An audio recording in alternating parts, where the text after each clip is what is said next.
There is nothing. Only warm primordial blackness. Your conscious ferments in it.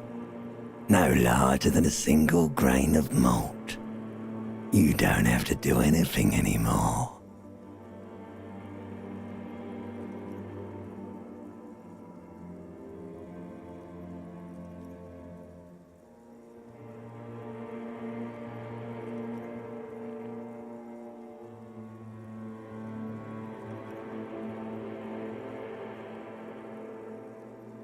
Ever. Never, ever.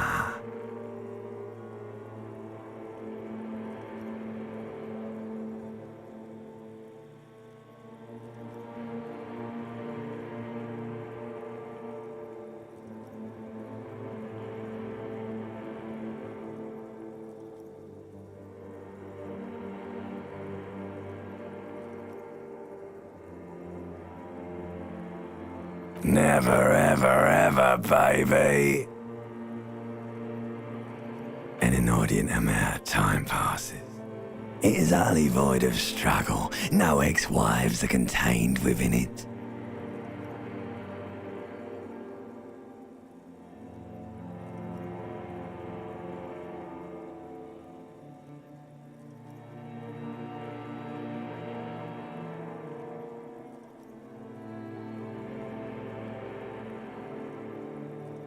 An awareness creeps up on you. A mass lies hidden in your dead angle, soaking in some lurid acidic source. It's bloated and shameful, a ball of meat surrounding you. This is a terrible line of questioning, and it will only lead to more awareness of the meat thing.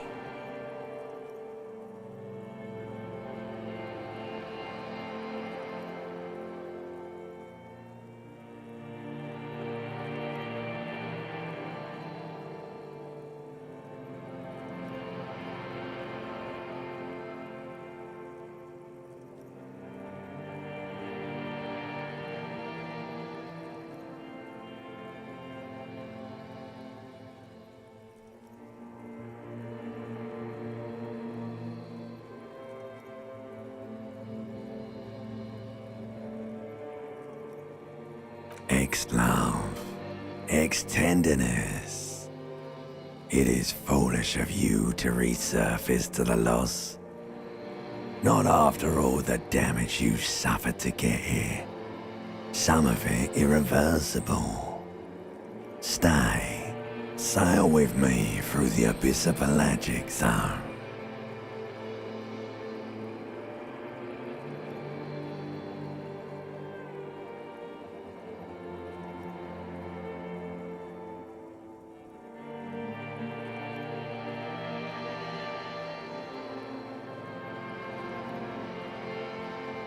Do you really?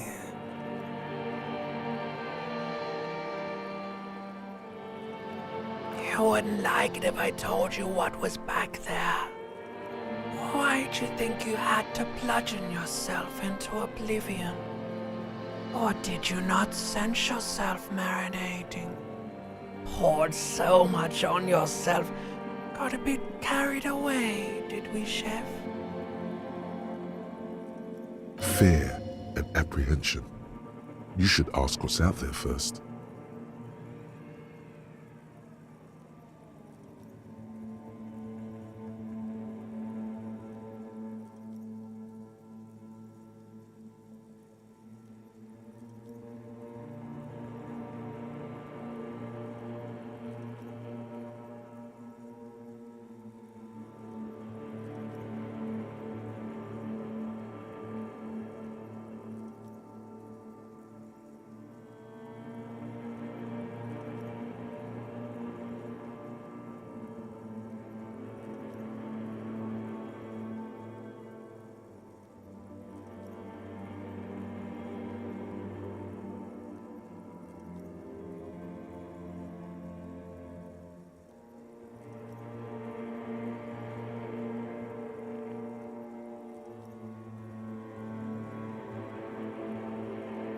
Yes, your one disco mother.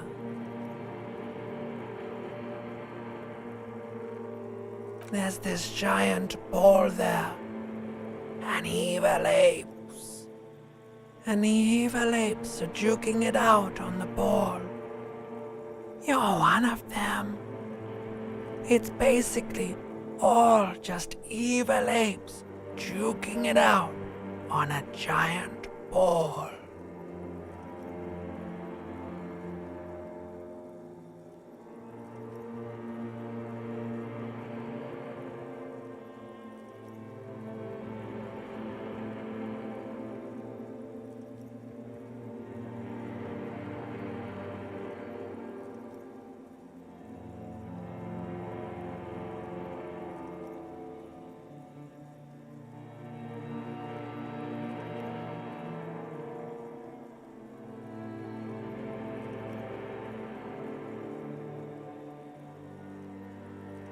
Infinitesimally small.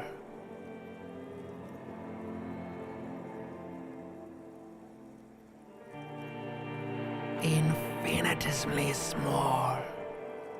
You can't even make out it's a ball when you're joking it out. It's that large.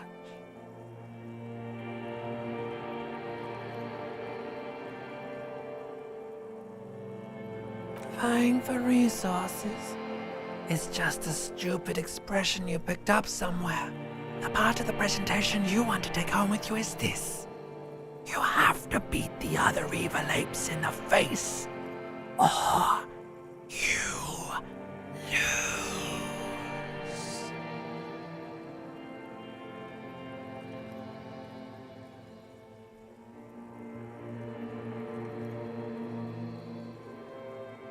Yes, it is. And you drowned in that sadness a long time ago. You lost.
The window stands broken in its frame. Cold wind blows in.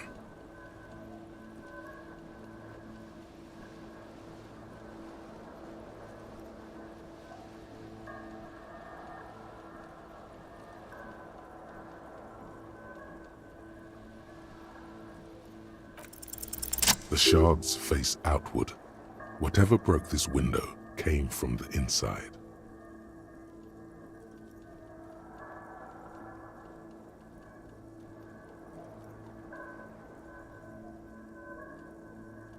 A fine web of scarring covers the back of your right hand, but none of it is recent. More likely a projectile than a held object. There are no fragments on the floor from pulling a tool back in after impact.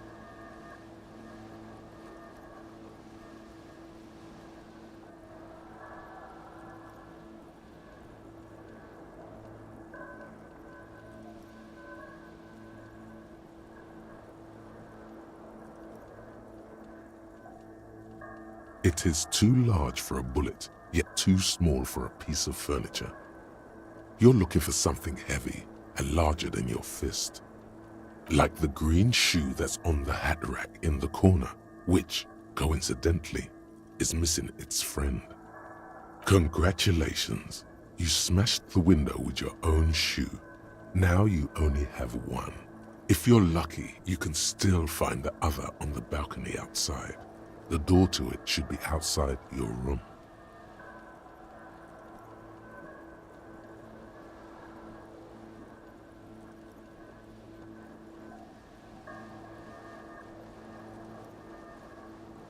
You mean someone else took your shoe off and smashed the window with it? This person also forced the drinks on you.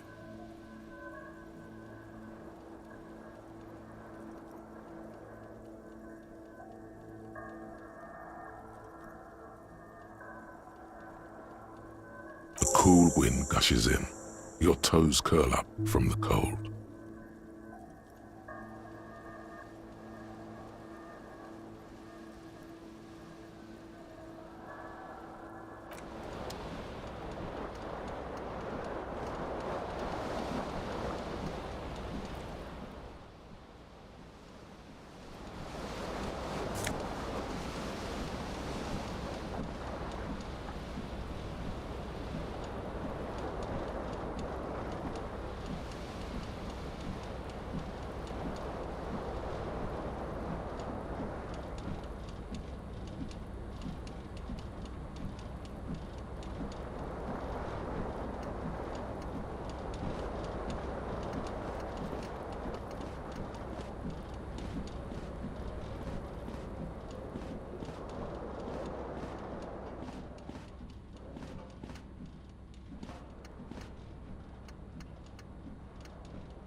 A mirror hangs above a bent and broken sink. In a fierce discharge of masculine energy, someone has ripped half the faucet off.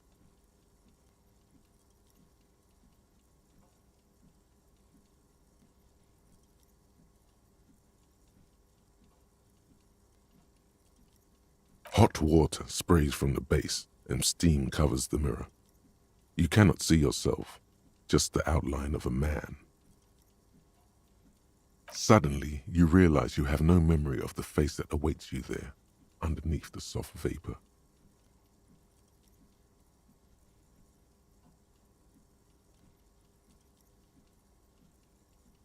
As you slowly reach your hand towards the surface of the mirror. Abort. You clearly have not thought this through. You won't like what you see there, and you will never unbecome it.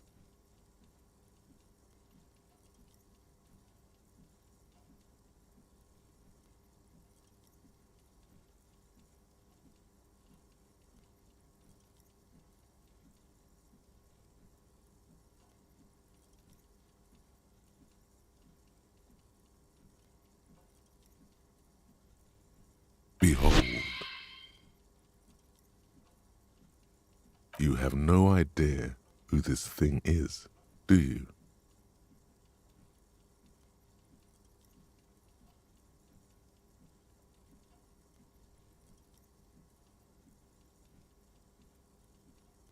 Too late. You clearly have rigor mortis on your face. Or wait, is that an expression? Are you trying to make an expression with that face? Why?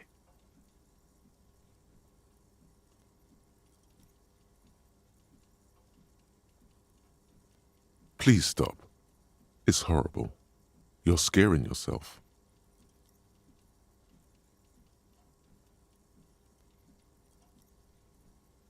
Oh my God. You can't stop. It's like it's not even voluntary anymore. You have worn that grin into your face and now it won't come off. What does it even mean? What is the emotion you're trying to convey?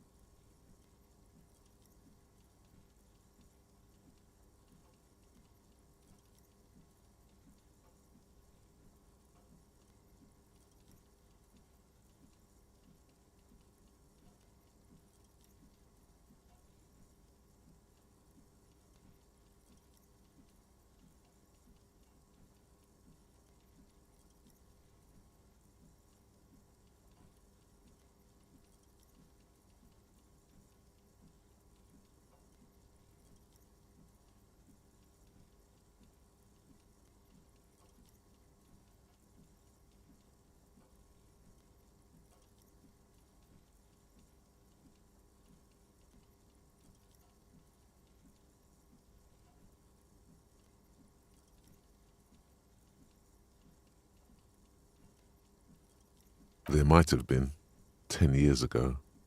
It's little more than a cadaverous spasm now.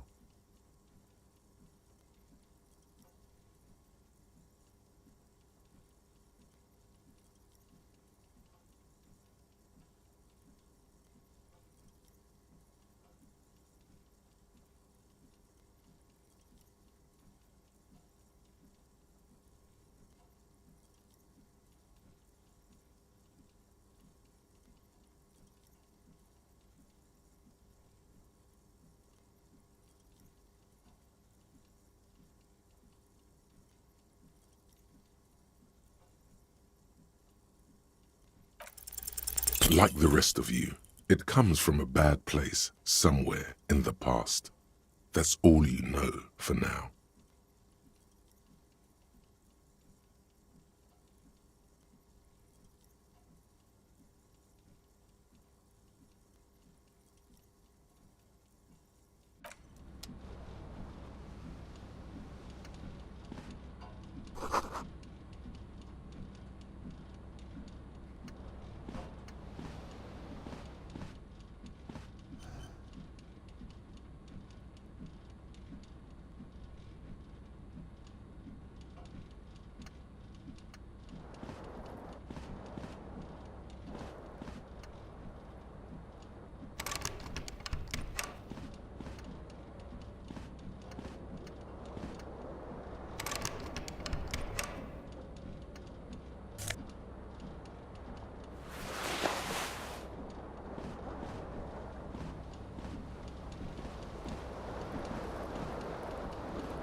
This fan has two chain pull switches. One ends in a tiny fan, the other in a light bulb. A truly horrific necktie has somehow attached itself to one of the blades. Or has it been consigned there as punishment? You feel as though this creature is your friend and wants to reattach itself to your neck so that you may continue your adventures together in this strange world.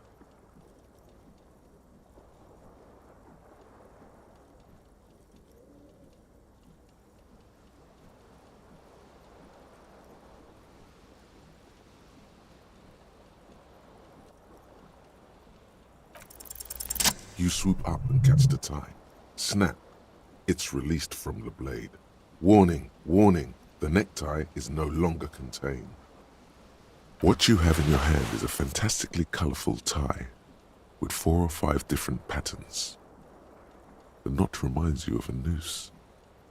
If it's your friend, why was it up there? Who ties their friend to a ceiling fan? Maybe this thing is dangerous somehow. An ominous, foreboding feeling fills you as you look at the tie.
You hear a jingle. Keys are clinking in the pocket of your flare-cut pants.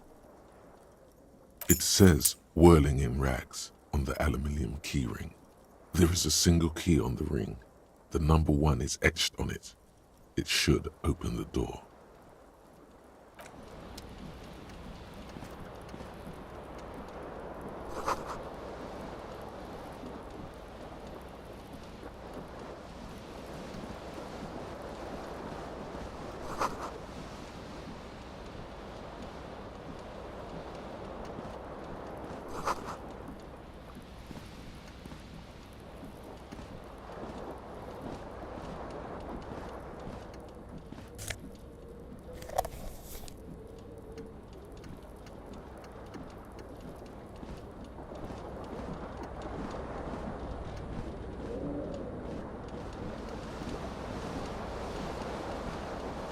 The fan is spinning.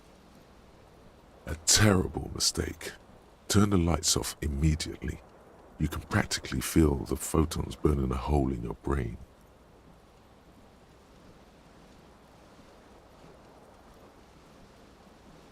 The lights are off. A terrible mistake. Turn the lights off immediately. You can practically feel the photons burning a hole. Your eyes burn with photosensitivity. It's not good.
The window stands broken in its frame. Cold wind blows in. The window stands. The morning light hurts your eyes. It's hazy, but you see the ocean and some war-torn buildings. The morning light hurts your eyes. It's hazy.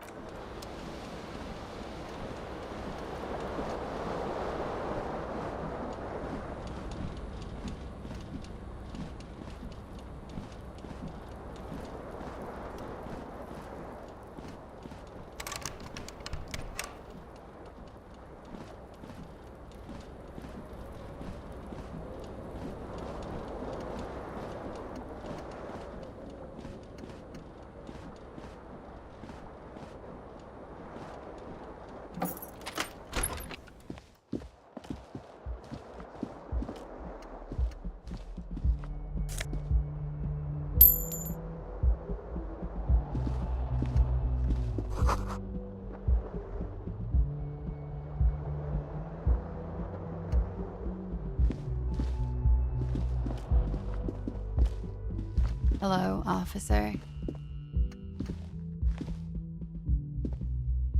The young woman raises a cigarette to her lips. Her eyes are brown and her face is speckled with birthmarks. She can't be more than 28.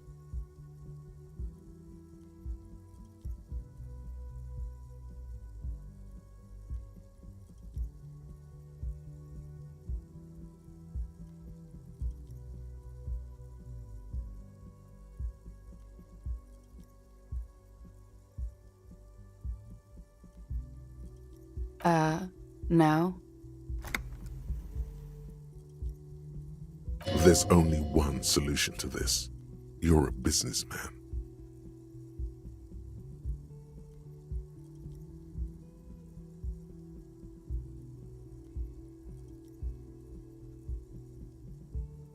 Because you're a police officer, sir.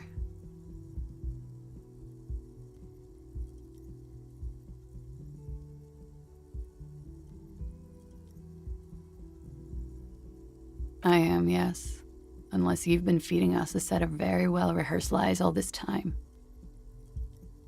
You've been here for 3 days, on official police business, no less. Couldn't say. In truth, so far, mostly drinking.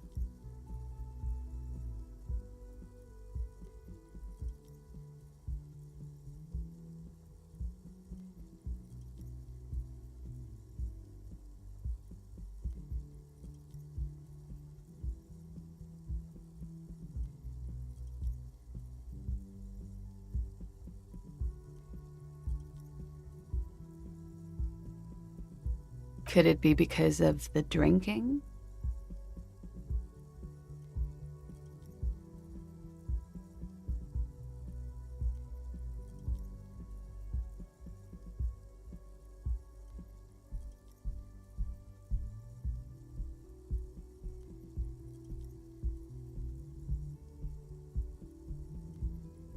Of course.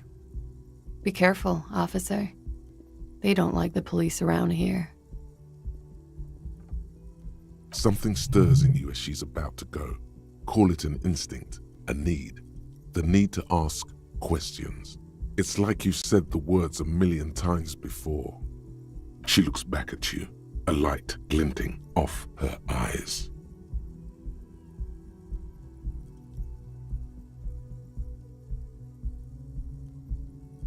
Yes.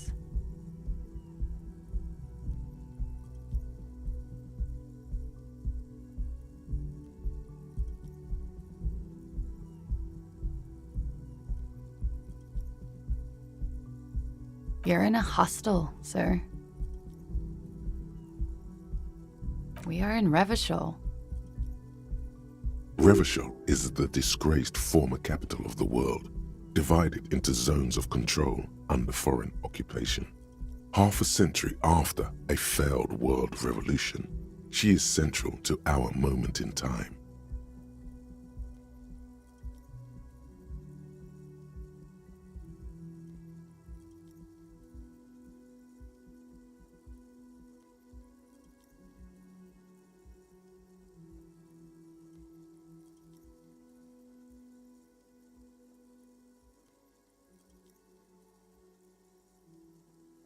You sure look like you're from Revachol. Revachol parties.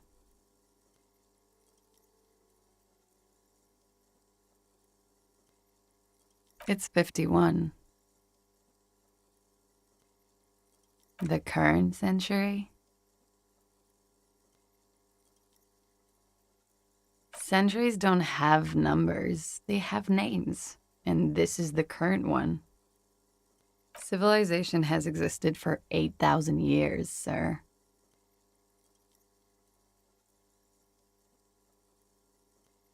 You're right. There is nothing funny about civilization.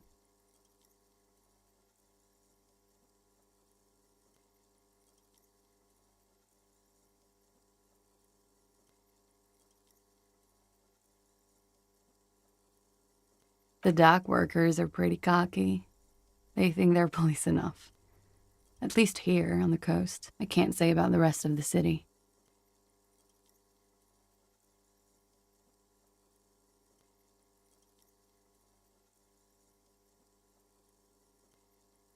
There was the usual ruckus. Loud disco music. I couldn't say. It's impossible to hear people speaking from over here.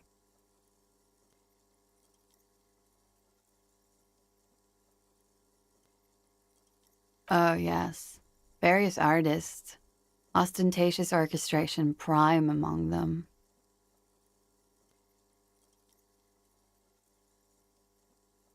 Oh, were huge where I come from. I was very young then, of course. Like 7. Life gets hard, but we go on.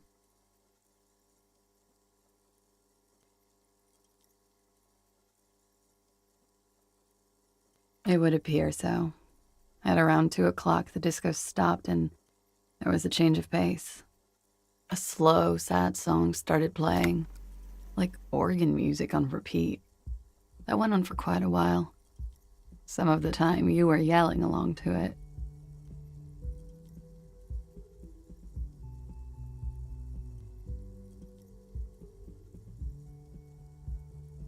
Yes, there was a church in there, a really small church, like the smallest, saddest church in the whole world. It was about that. And also,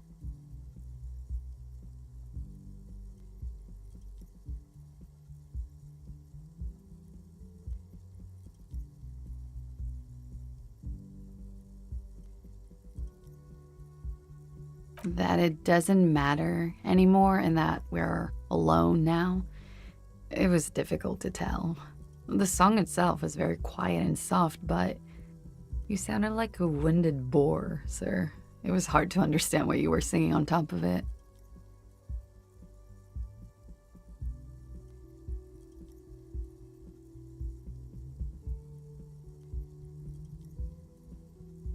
Then you started screaming and trashed the place.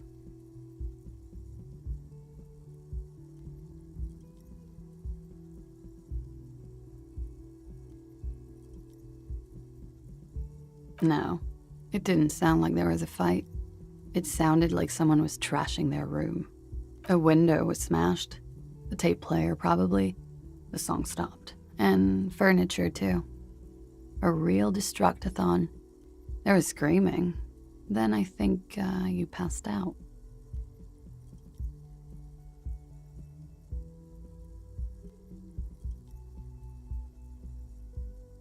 There was. I think you screamed that you didn't want to be this type of animal anymore. I may have misheard, but it was sort of memorable.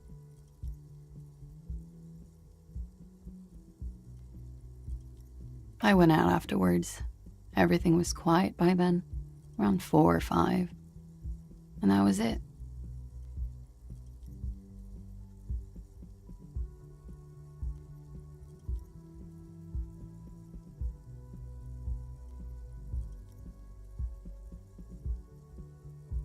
It's 51.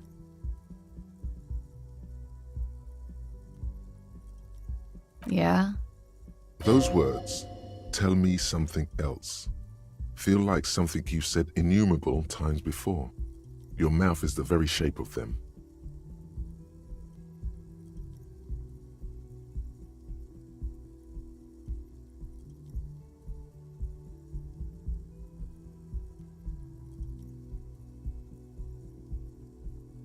Glad to have been of assistance.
There they both are, Two identical shoes, both copiously green and indiscriminately snakeskin, reunited on your feet, like two baby crocodiles.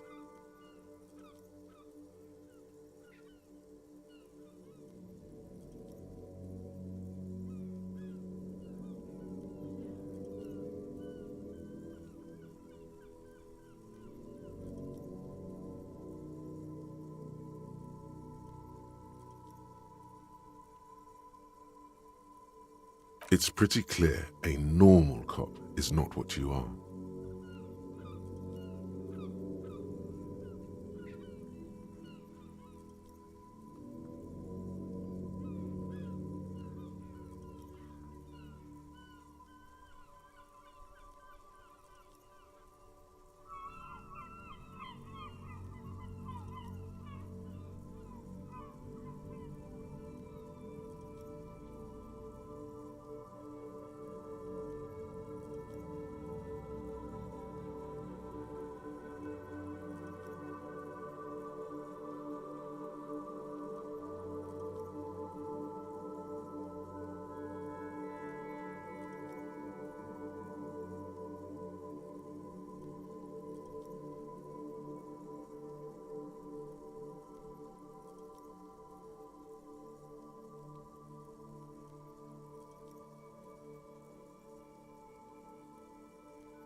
Good, they're balanced, comfy. Feels like the only good thing about you right now, truth be told.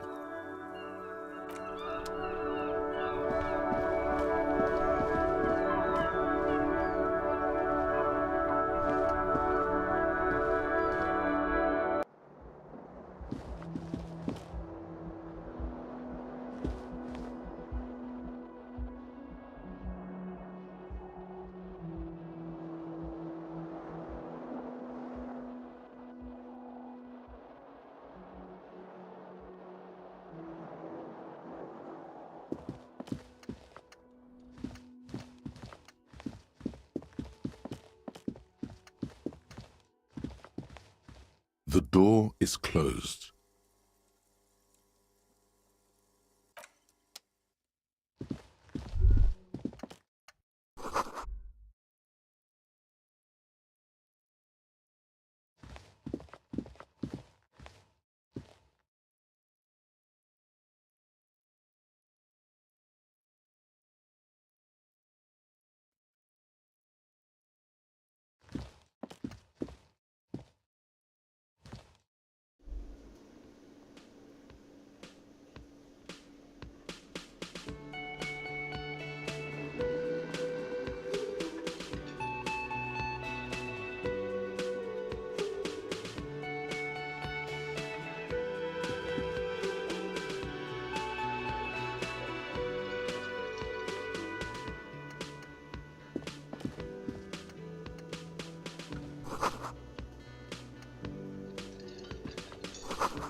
should totally sing karaoke here, the first chance you get.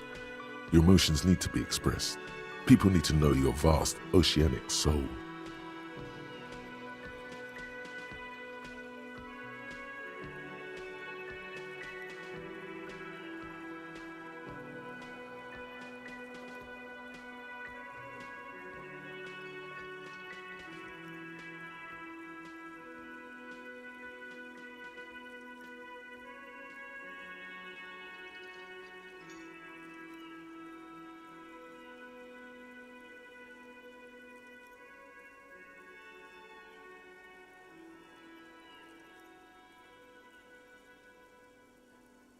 Utterly, and it needs to be heard through a PA system by other people.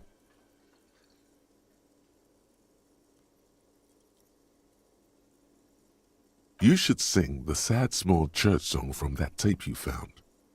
Thought it was obvious.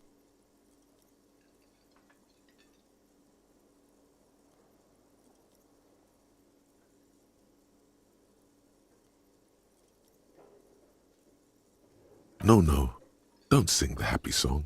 It's stupid. Sing the sad song. It's profound. You would need another copy of the tape first, though. The one upstairs is destroyed.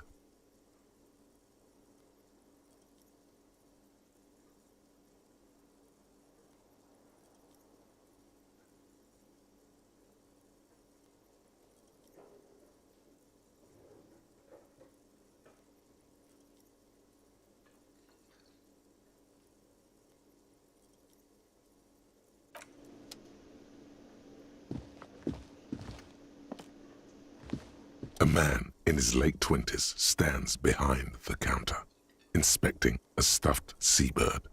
As you approach, he gives you a sideways glance, then looks down again.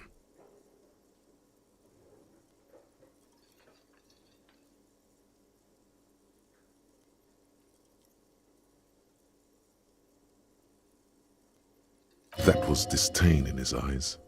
Even now he's purposely ignoring you.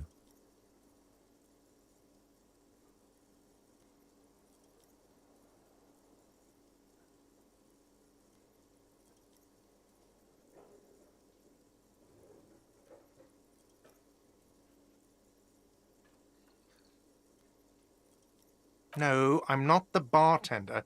I'm the cafeteria manager. He's very animated all of a sudden. This seems like a touchy subject.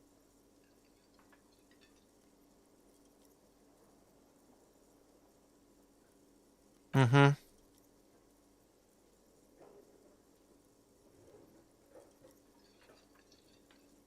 No, I'm not. He's very animated all of a sudden. I have 3 cafeterias to manage. 3. Sylvie tends the bar here, not me. I'm only standing in.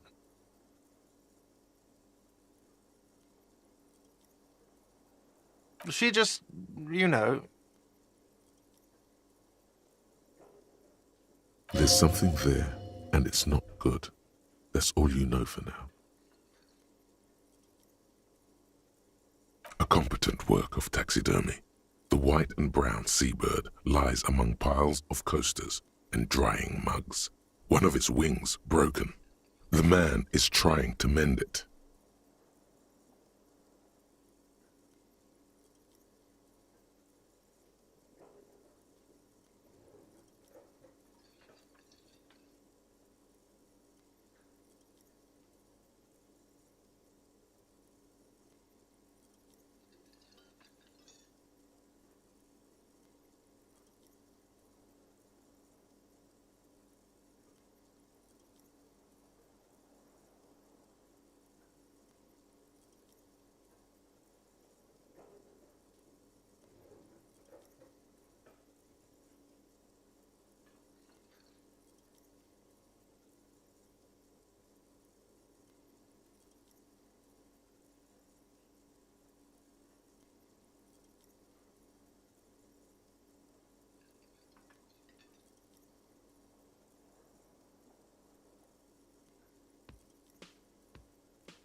Looks like the bird was ripped off the shield that was used to mount it, most likely on a wall.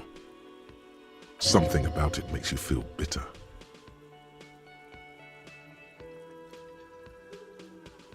Look, your buddy is over there.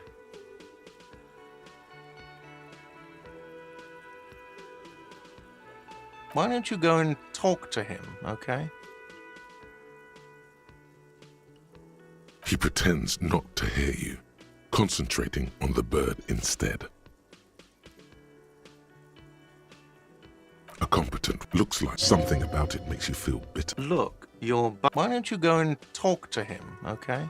He pretends not to hear you, concentrating on the bird instead.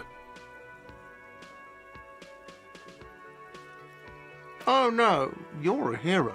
A real hero cop. Could the massive property damage upstairs have anything to do with this?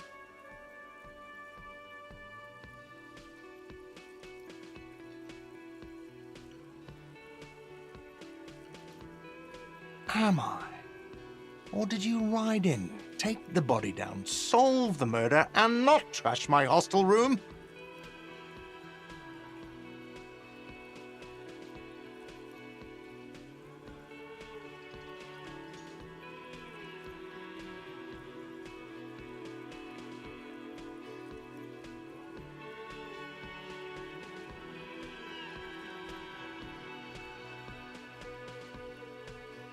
You're right, you didn't, and it's only taken you 3 days not to.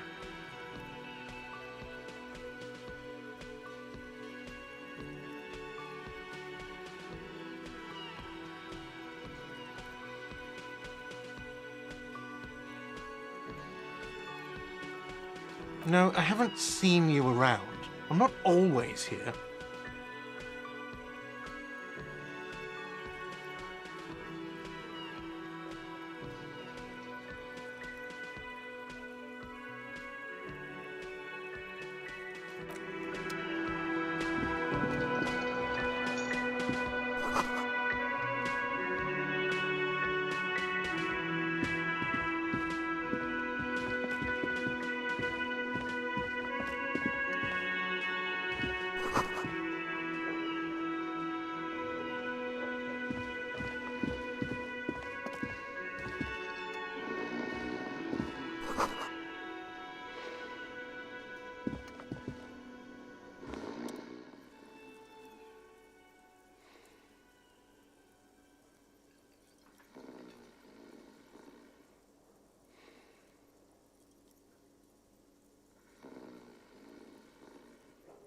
On the counter, rolled out of his open hand, you see a blister pack of headache medicine.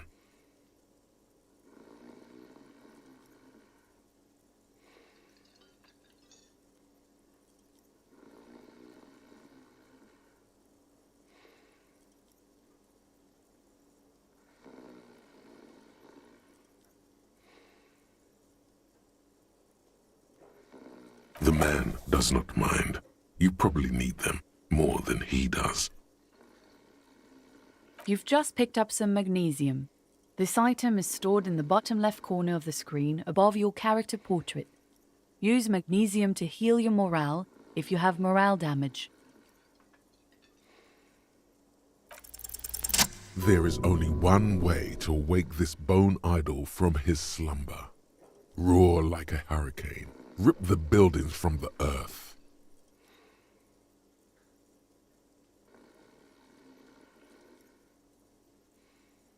Why the yelling, man?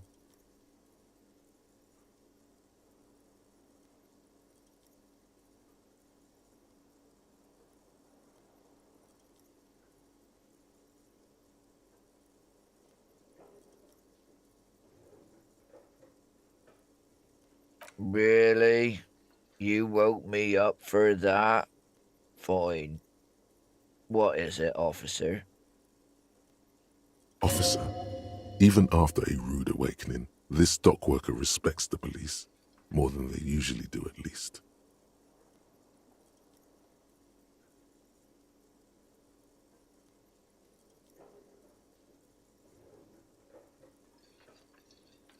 That's the name of my employer. I work in logistics.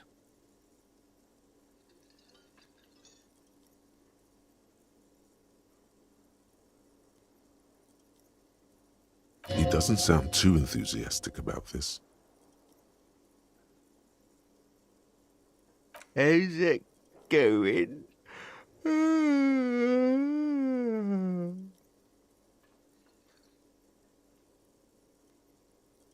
Haven't you noticed what's going on outside?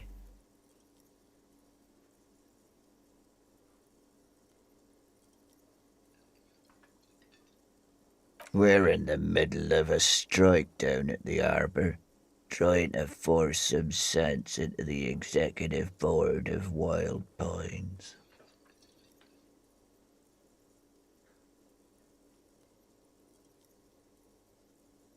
For one, I could use some more shut-eye in the mornings. Right to work, right to sleep, I say.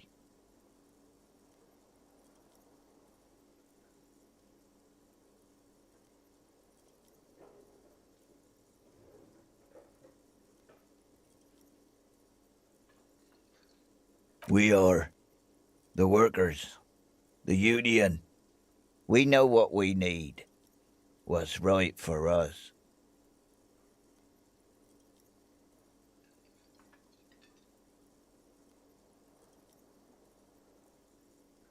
Okay, I guess there's also Everard. He's in charge of the union. He's smart, knows how to negotiate. He's got our back.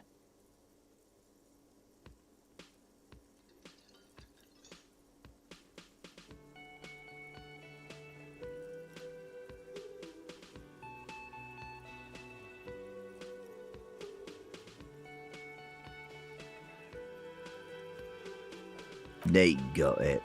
Majoret's got it. He's guarding the gate. Or just getting some sleep. Or was.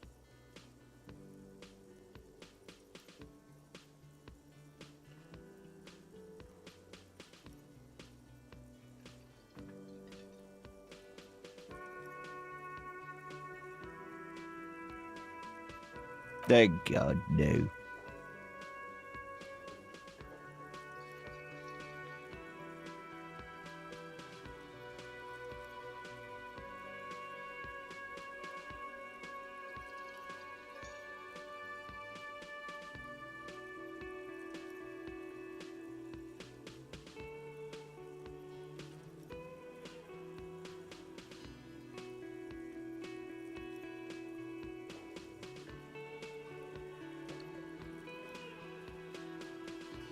Brilliant.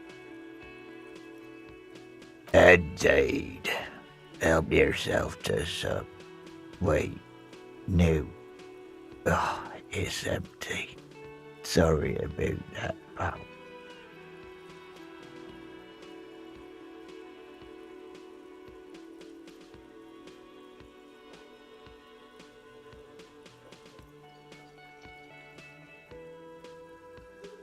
Thank God, no.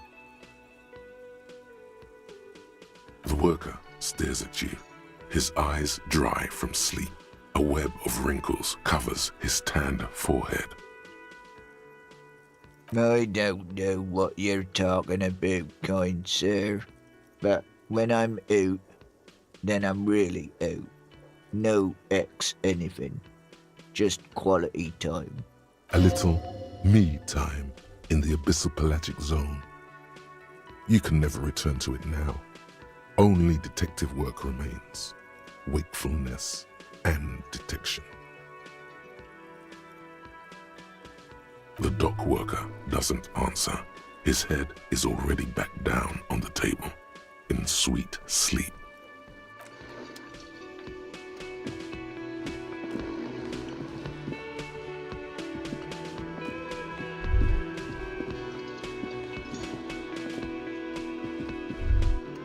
That sugary black rum stain on the counter makes you teary-eyed with joy. It's almost touching how syrupy and sticky it is. How long have you been up already?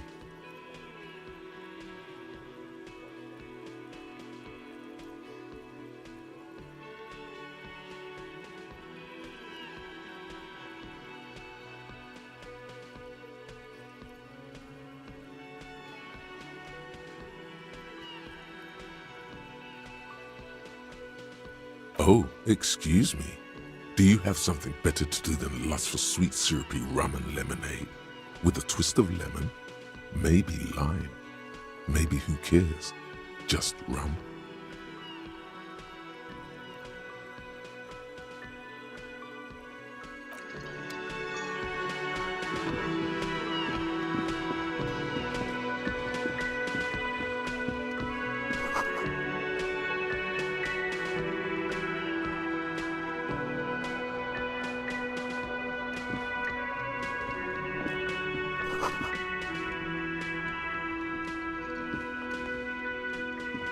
Hello, sweetie.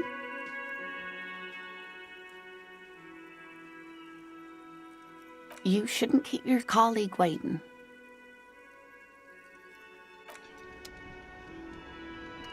Hello, sweetie. You should...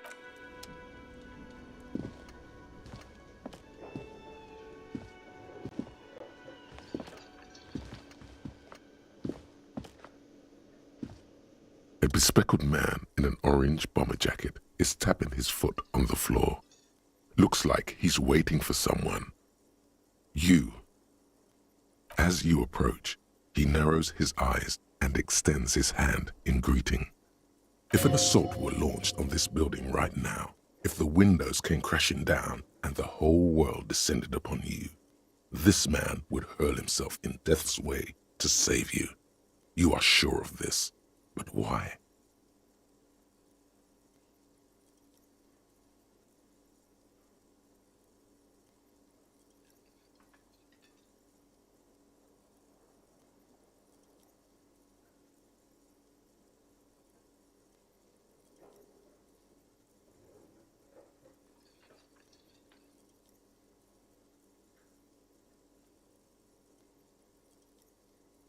He is your half-brother.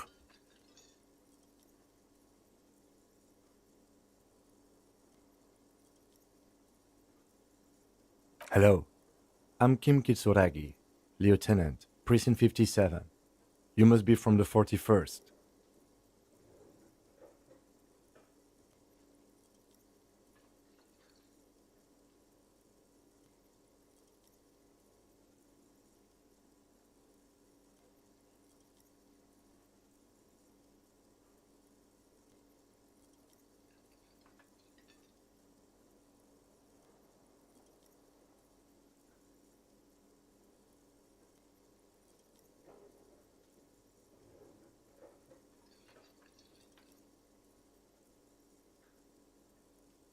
You realize he's waiting for your name. This is your chance to come up with a really good name for yourself. Get creative. Conceptualize.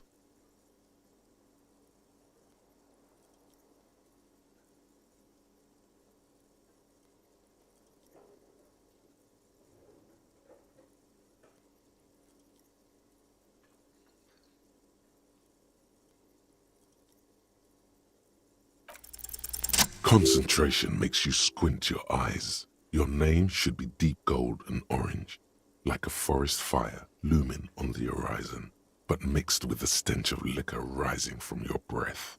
You're 2 steps closer to it, but there are still many to go.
Okay then. It looks like we had a little scheduling error on Sunday. Saturday too, actually. Have you had time to talk to the manager here?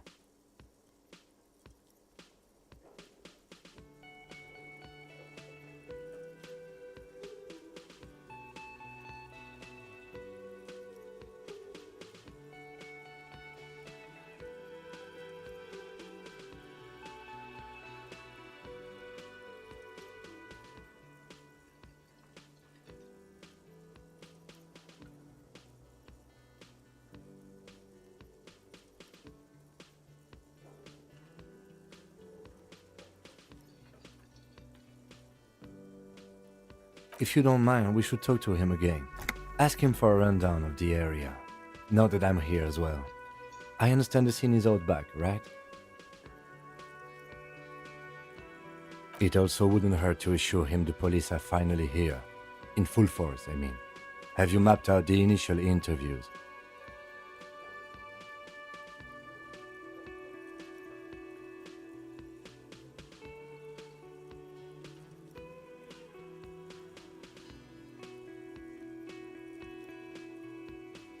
At the 57th, we like to prepare an initial list of persons of interest, and then just skim the surface. Prepare the field, get to know the players. You don't do that? Maybe it's not an inter-district practice.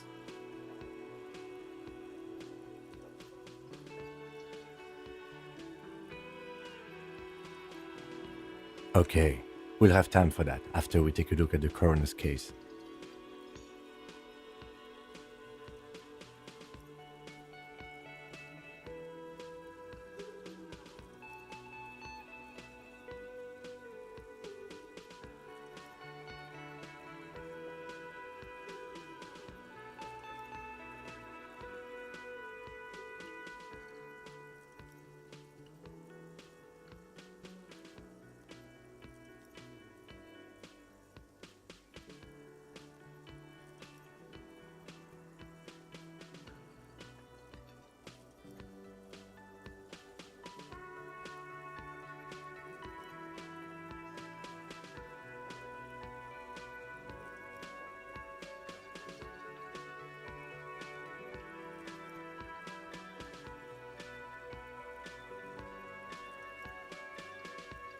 Have you removed the dead body from the tree?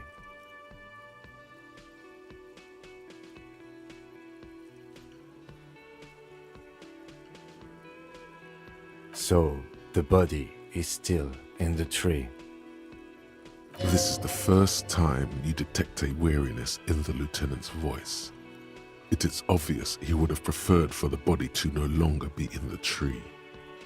Where it has been hanging for 7 days straight. We should go there as soon as we are done talking to the owner.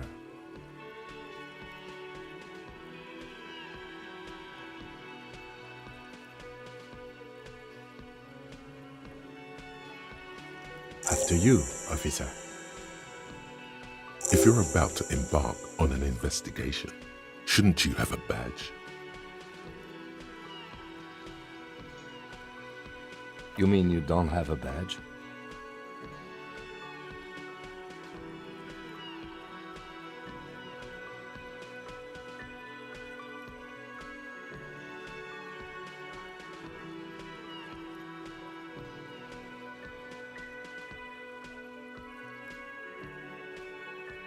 Losing your identification card is a serious matter.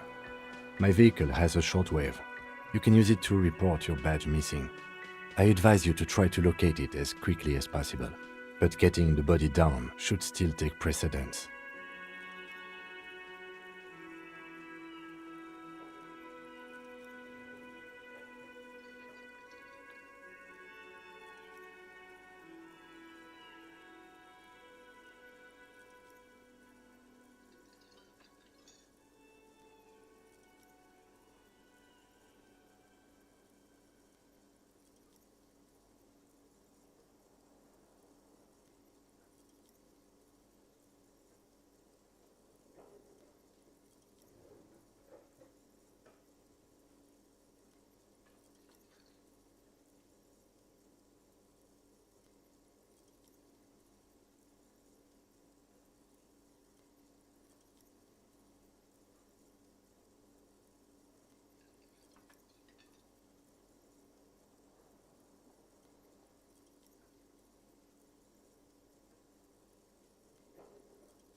Lieutenant Kitsuragi is now in your party. You can talk to him whenever by interacting with him.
Yes?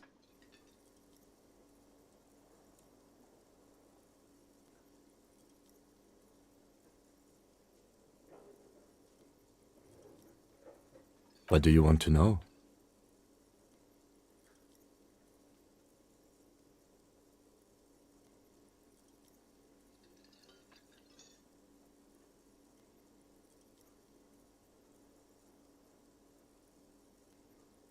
I'm afraid you and I are pawns in a pissing competition. His disdain is clear. This man would not use such an expression otherwise. You don't know? I assumed you were in on it.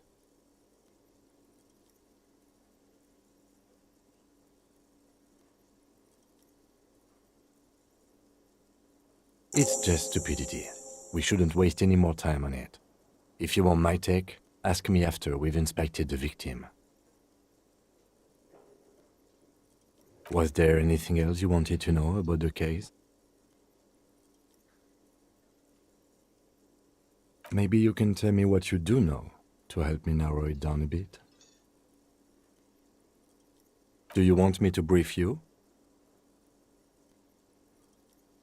3 days ago, the RCM Emergencies Desk received a report about a security guard who was found hanged in Martinez. An anonymous caller said there was a dead body behind the Whirling in Rags hostel cafeteria. The cadaver had been there for 4 days. No one had come to investigate.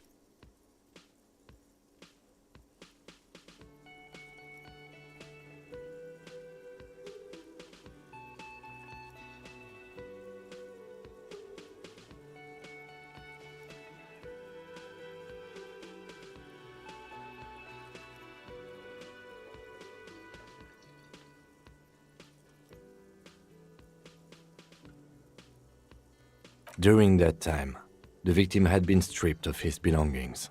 The caller did not identify him, but used the word lynching. There is an ongoing labor dispute between the local dock workers and the logistics company Wild Pines. I was told we should approach the death as part of this dispute.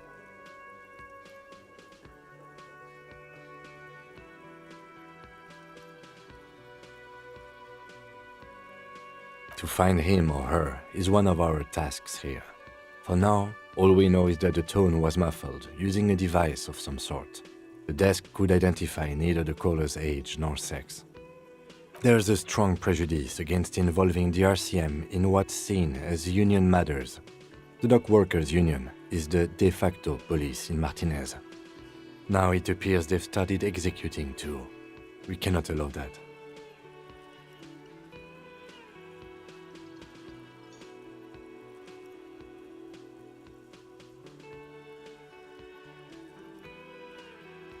That's us, the Revachol Citizens Militia.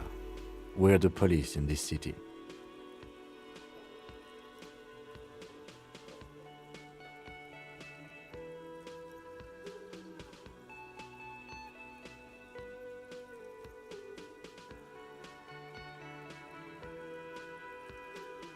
Just to be clear, we are police officers. It's our job to find the killer. That's the case. Uncover and arrest the killer.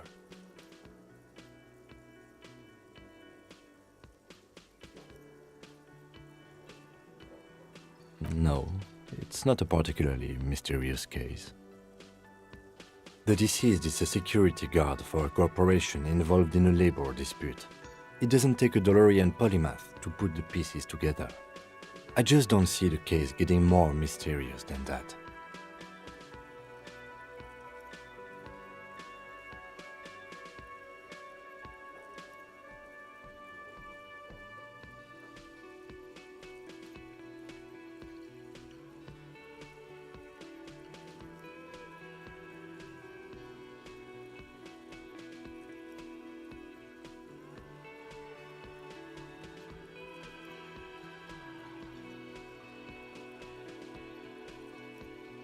Then you are in luck, because we are in the midst of a major strike by the dock workers union. Maybe more than that. The union clearly wants a piece, not just of the industrial harbor, but the Wild Pines Corporation itself. Is this a strike then? Or the first shots in a workers' coup?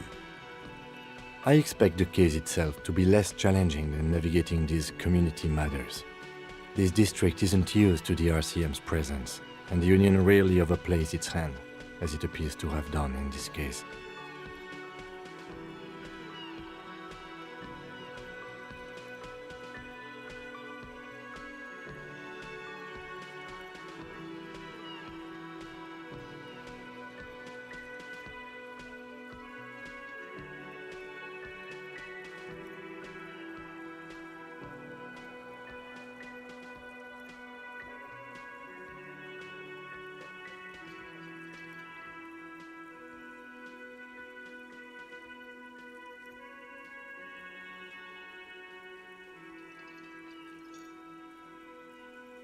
Strike, coup, revolution, it's brigandage, however you parse it.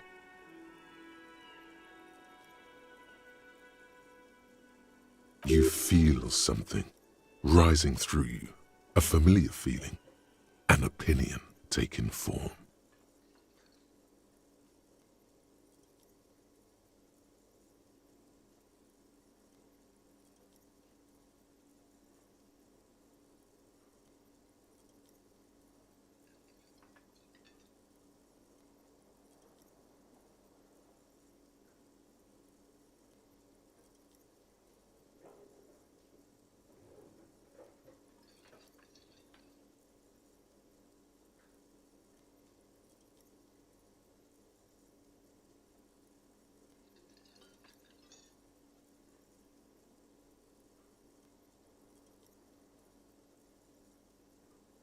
Politics is habit-forming and hazardous. It is also irrelevant to police work. You're right to doubt the impulse. It might be detrimental to our task here.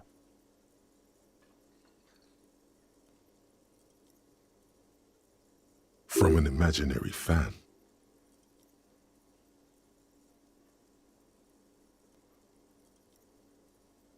Now, was there anything else you wanted to know about the case?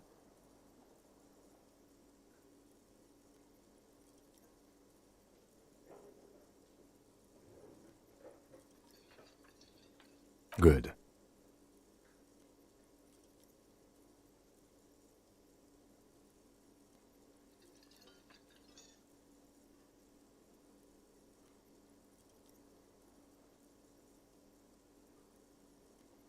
Me? I don't see how my life is pertinent to the investigation.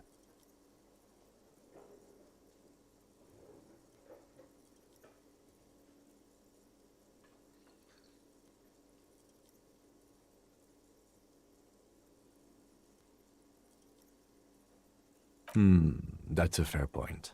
All right, for the good of the investigation, what do you want to know?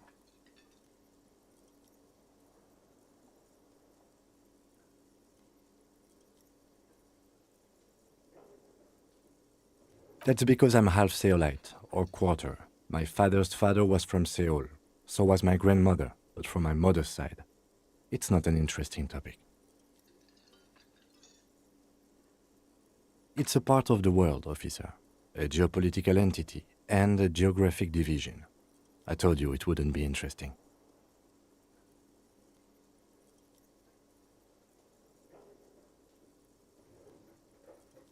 You're barking up the wrong tree.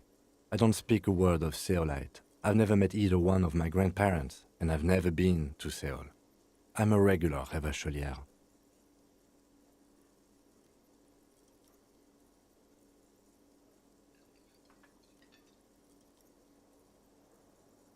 What do you mean? I have no idea what you're talking about. The lieutenant's conceptualization skills must be rather rudimentary. The lieutenant is a police officer of the old school. His concerns are material and extrinsic. But this isn't an old school case.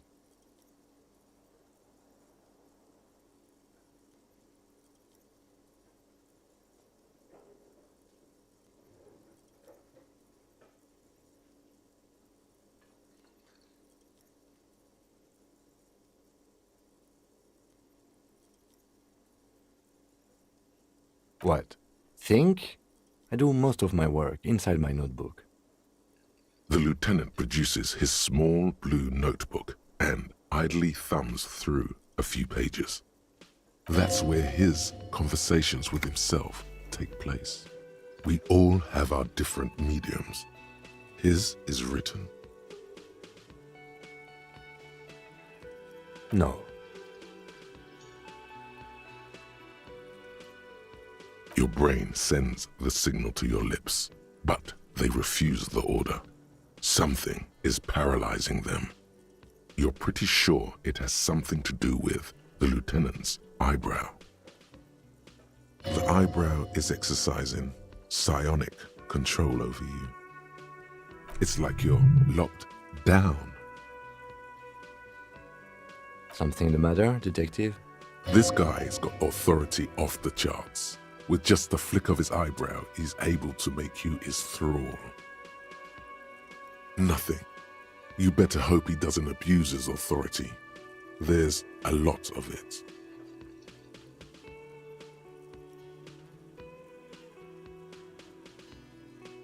If the lieutenant were an evil man, who knows what sort of havoc he could wreak. Fortunately, he is a committed officer of the RCM. He'll only use his powers for the good of the investigation. The lieutenant relaxes his eyebrow, and you seem to regain control of yourself. That's correct. You feel a slight urge to put the lieutenant down for this, but you can't quite muster enough testosterone.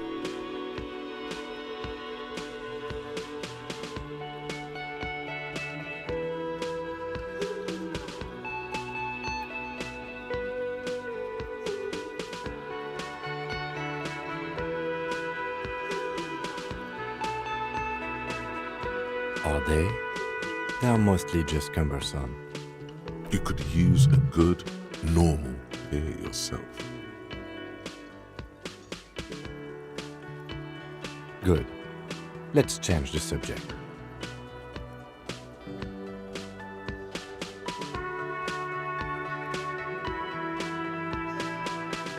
Excuse me?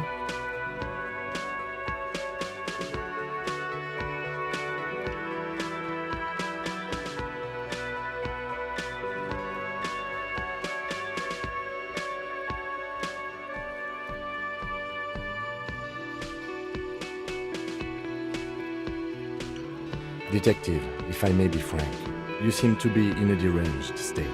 You have trouble remembering things. You've misplaced your badge. I cannot let you act in the name of the RCM without supervision until you've regained control of your faculties. Oh, so you're an unaccountable wreck who has to be supervised. You don't have to take this display of authority. You can disobey.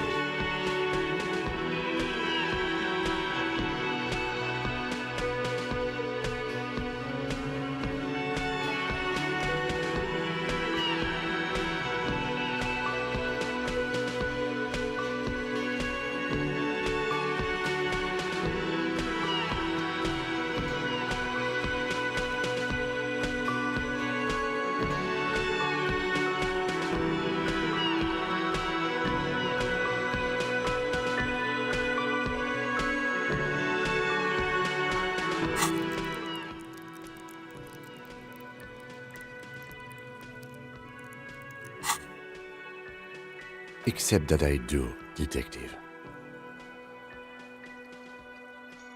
That's good. Some you time? This is a police investigation, not a journey of self-discovery. You'll still have your evenings to yourself.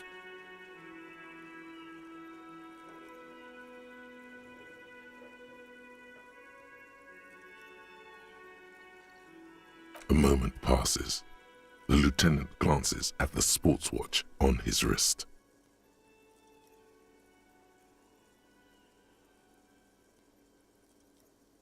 No response.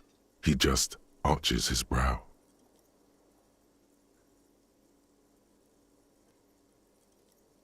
A moment passes. The lieutenant...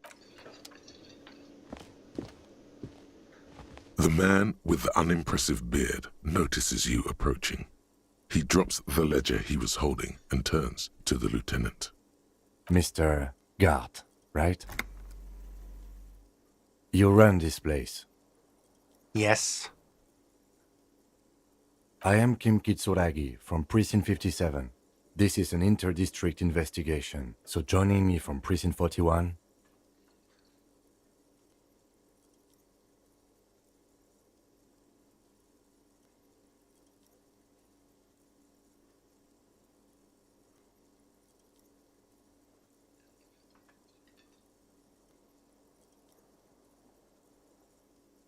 Right.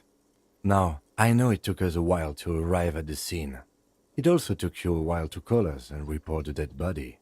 It was you who placed the call, yes? No, I only just got here. It was probably Sylvie who called you.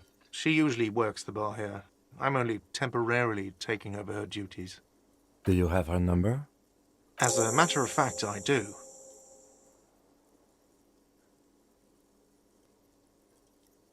You said you just got here. From where? Are you a local? What, of Martinez? No, I live in Jamrock. I only sometimes come here to keep an eye on the place. This is just one of the many cafeterias I manage. But you still know your way around, yes? In case we need directions.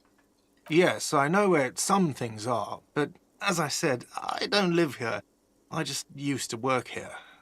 I didn't imply that. Detective. He probably means this is where you step in and ask your questions.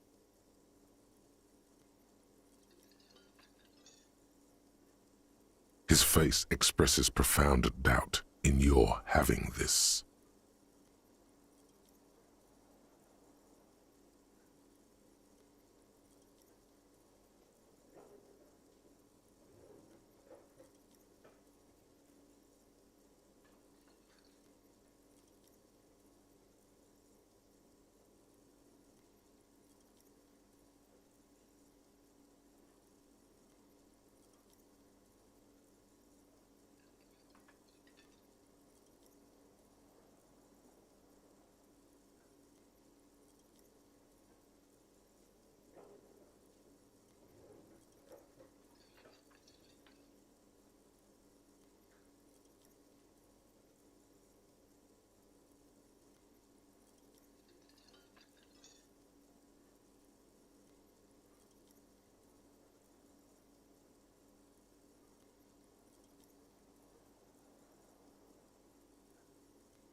She went away because none of your business.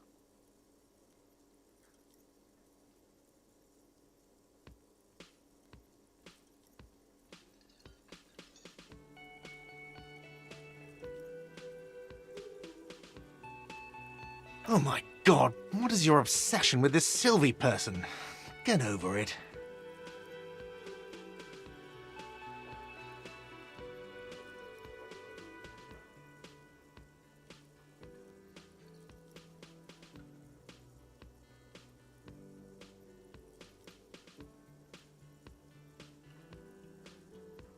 it's he who's obsessed with this Sylvie person.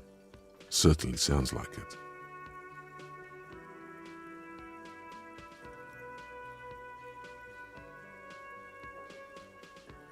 Behind this building, there's a courtyard. They hoisted him up on a tree there.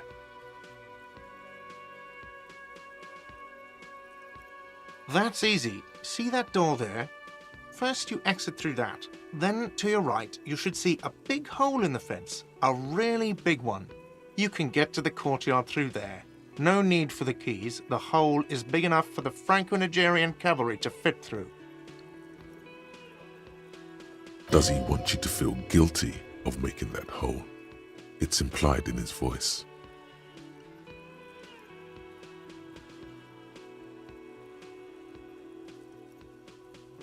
I don't know who killed him. I'm not the police. That's your job.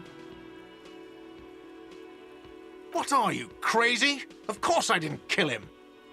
Let's go. Not so fast. You owe me 130 real. No one is saying the multi-pattern necktie you found tied to the ceiling fan can talk.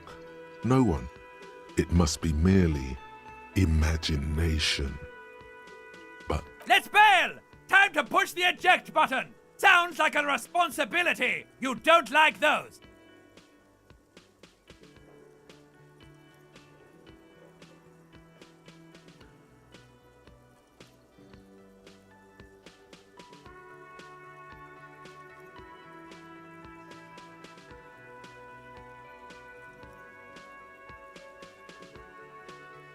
Oh, excuse me. You owe me 130 real. the IIR, or Inter-Isolary Real, is the global reserve currency. Whatever part of the world you're in right now, it's safe to assume he means you owe him some money. Wow, you're a genius. Yes, that's right, money. You owe this establishment 130 real. Who does that clown think he is? Arrest him!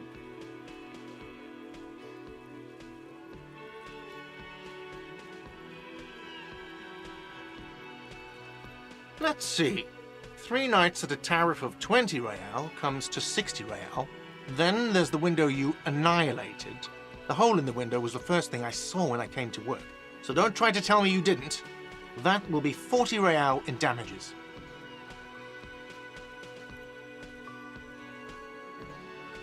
Another thing you've annihilated is half the bar. You've run a tab of 30 real.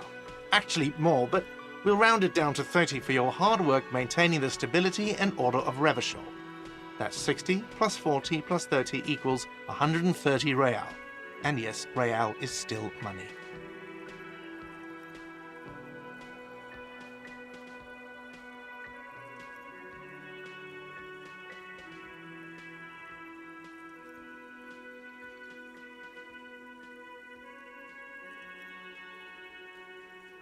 What are you, a philosopher?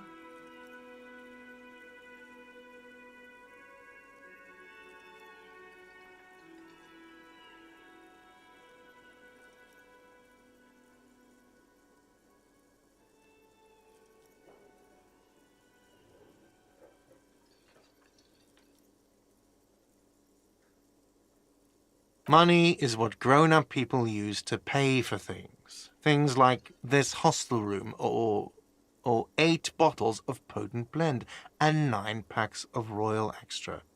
We use it for everything, really.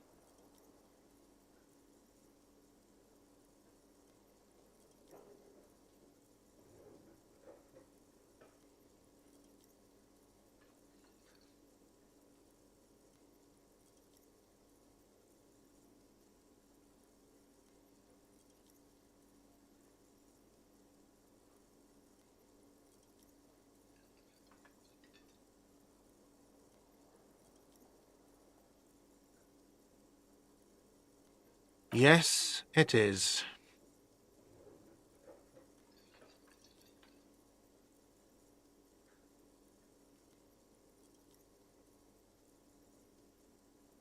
No, you see, That's 40 cents.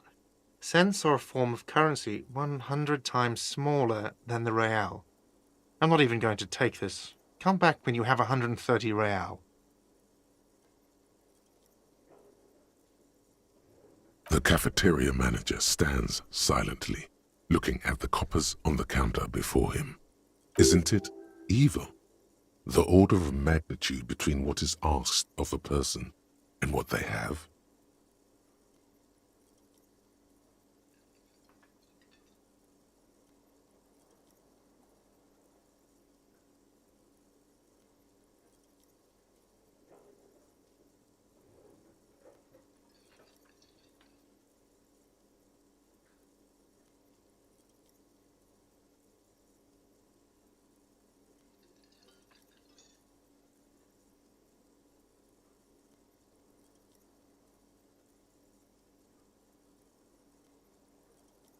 There's a shuffle of nylon as Lieutenant Kitsuragi looks for something in the pockets of his orange bomber.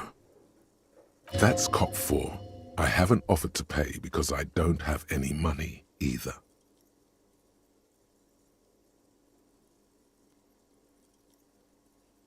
I'm sorry, but he has to pay. I can't let him stay here any longer if he doesn't. If he doesn't have the money by tonight, then... Officer, maybe you're better off working this from home for now. You live in Jamrock, right? It's not that far away.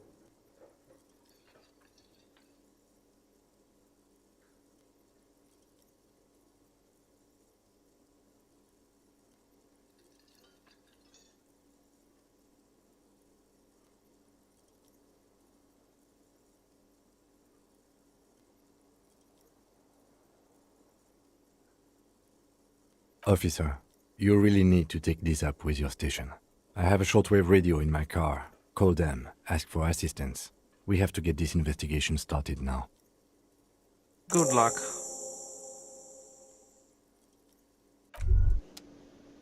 By the way, where is home? The address is coming up blank, and this place sure isn't it. But you've been at this hostel cafeteria for only 3 nights. Where were you before? You had to be somewhere.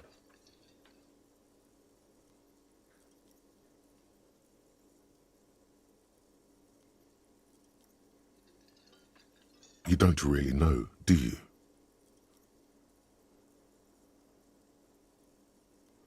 A vague, blackened image doesn't sound like somewhere you can stay if you run out of money.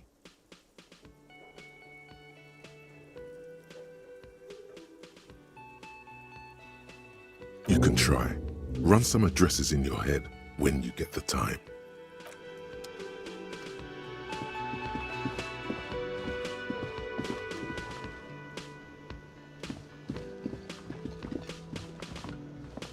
Yes?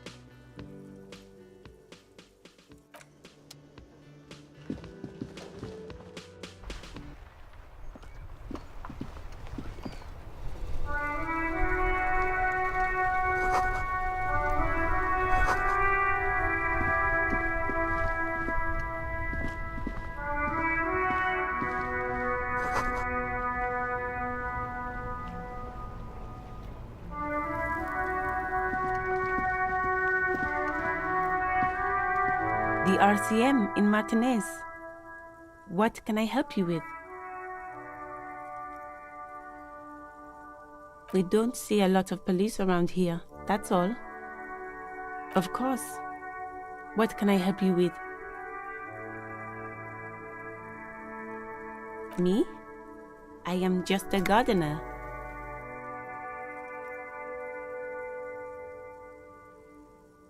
I am working. I have a greenhouse in the yard there.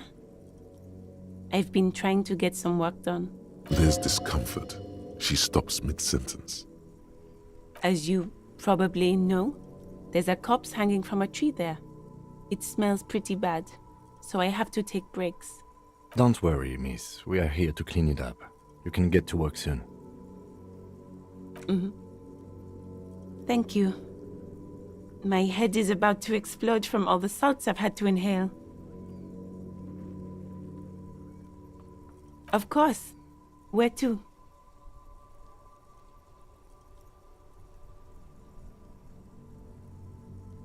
It's there. In the yard, right through the hole in the fence.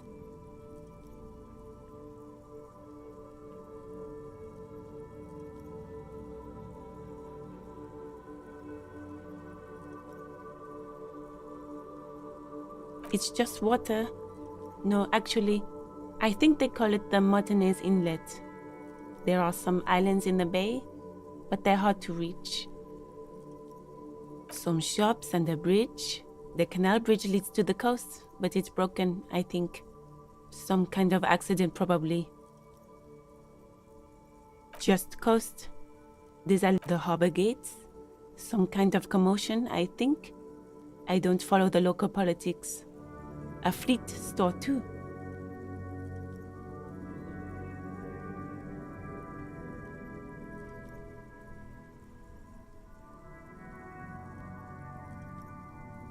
There's the pier, the Cape Side apartment buildings, some more tenements. Not a lot, really. What do you mean?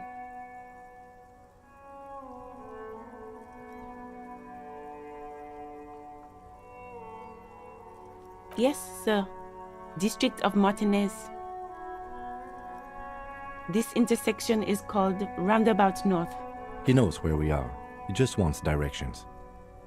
No problem. Of course. I won't hold you back. Her gloves. You get the feeling that you need them. You have a dead body to deal with after all.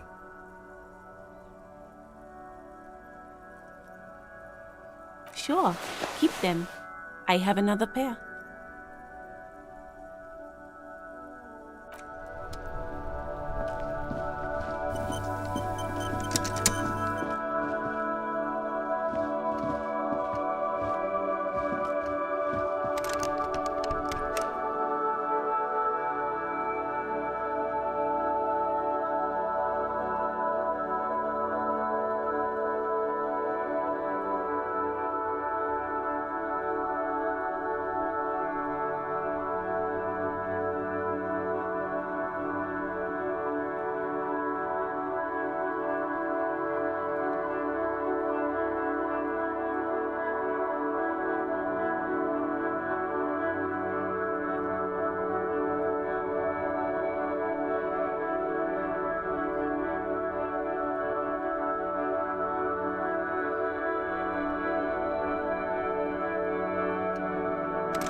inconspicuous pile of the roofing material, Eternite.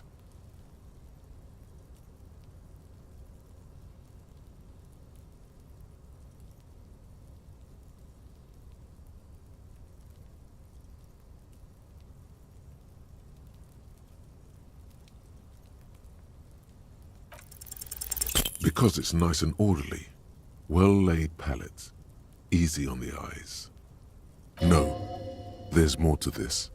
You get this strange feeling. Hard to say. It's gone now. Feelings pass, you see, especially the small ones.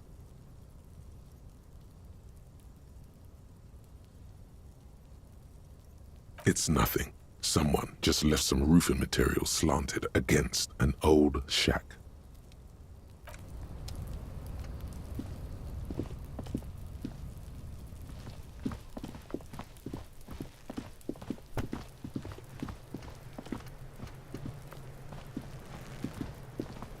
Kuno's got this!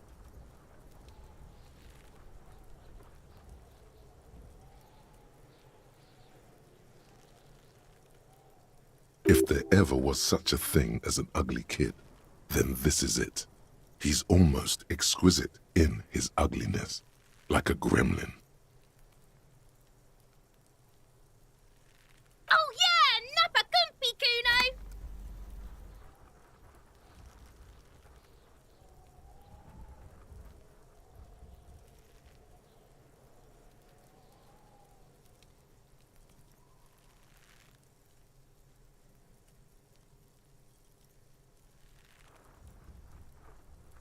Can't talk, pig!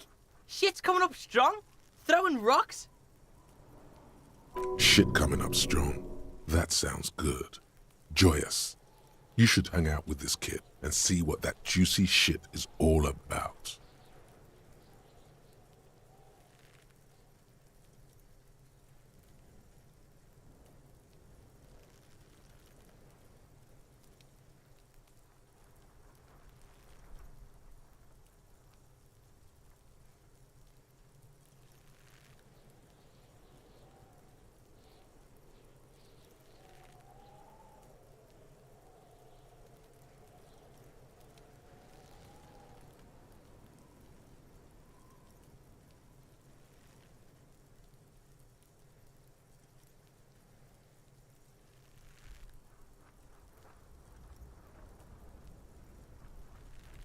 I mean drugs. The kid's on drugs. Yeah, Kuno! Ride the lightning, Kuno! Kuno's riding it, see?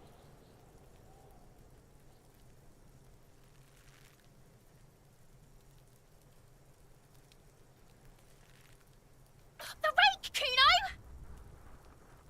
You should throw the rake at him, Kuno! The fuck does Kuno know what a rake is? Kuno's not a gardener.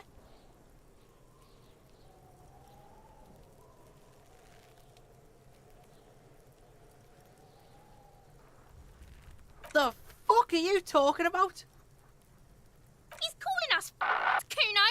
He says we're fucking each other!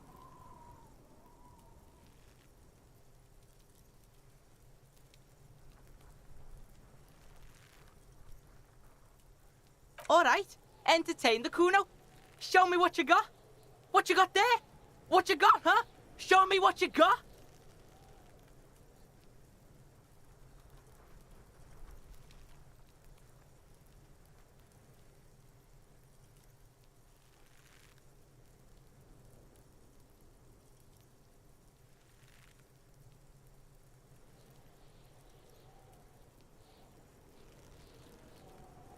Kuno's Kuno, pig?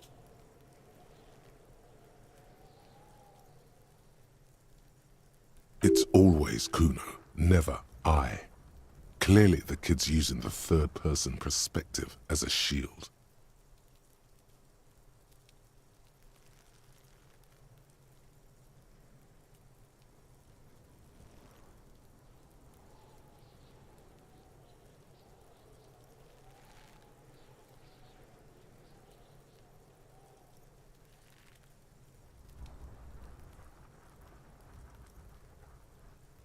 Kuno Kuno doesn't do that smart shit.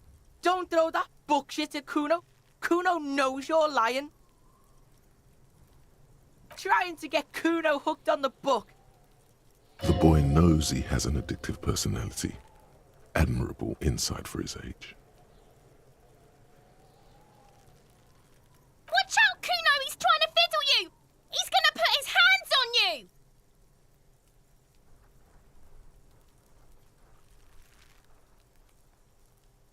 Help! Pig's got Kuno! Help! Rape!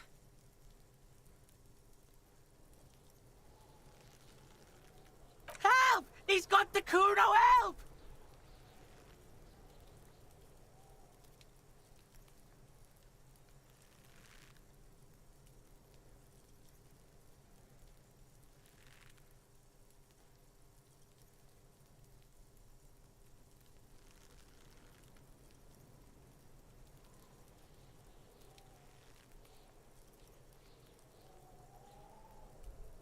Help! He's digging his dick out! Escalate, Kuno! His dick is out! You're afraid! Pigs in here, Kuno! Somebody, please! How did we get here? How did this happen? This makes no sense. There may still be a way out. Just appeal to his reason.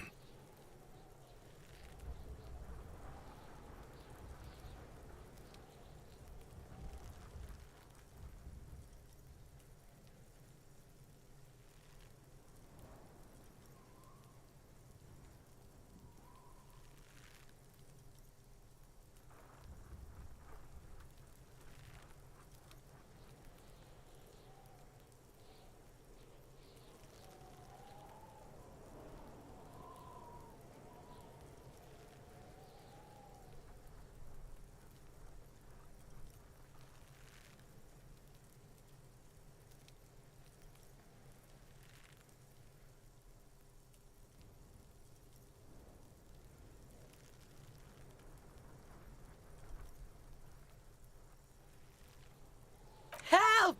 Misters, help! He's having the time of his life. Total ecstasy. Fuck the pig. He's flashing Kuno! He's showing his genitals! If you don't help Kuno now, it'll be too late!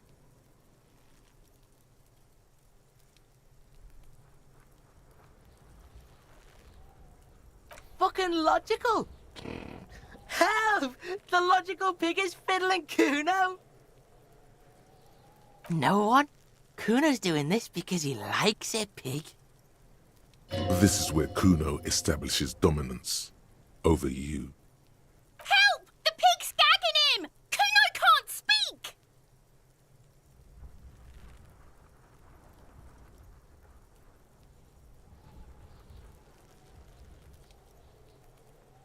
You put him up to this yourself when you decided to talk to him in the first place. Listen to your friend.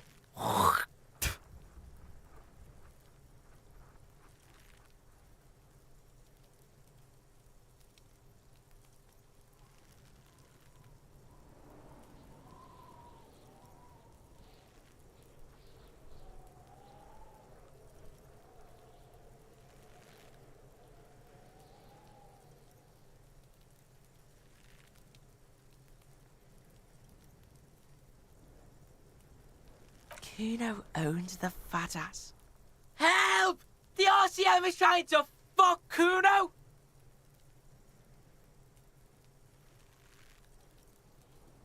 Look.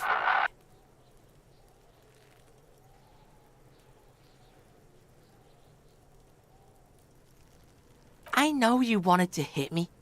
You got that I'm gonna fuck that Kuno up look that Kuno's dad gets. The murder look. The rage look. Relax. He can't read your mind. He doesn't know you were thinking that. There's a dead body, remember? That's what you were doing here. You're a cop on a case.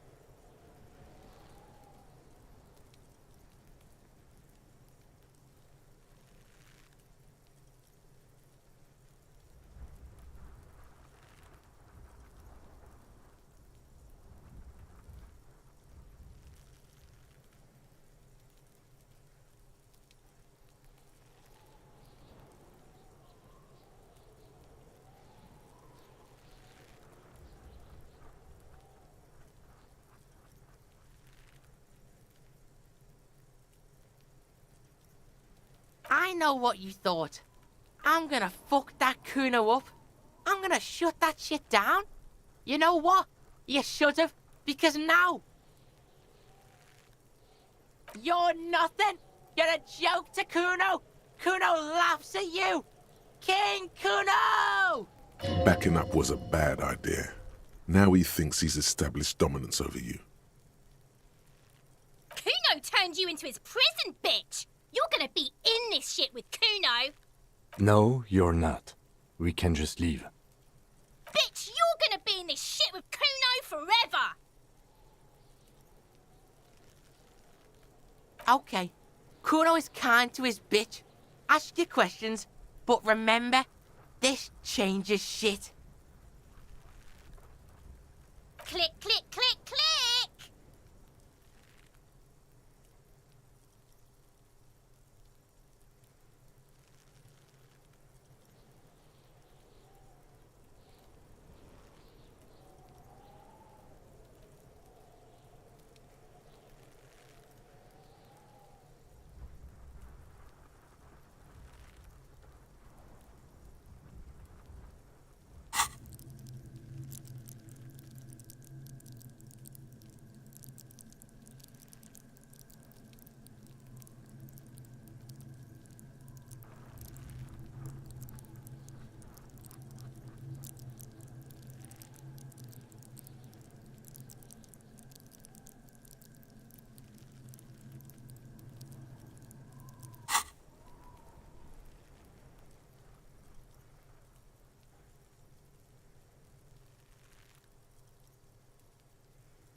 He's on your crime scene, bossing you around.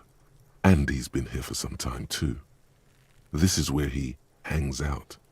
You have to get more out of him. He could be useful.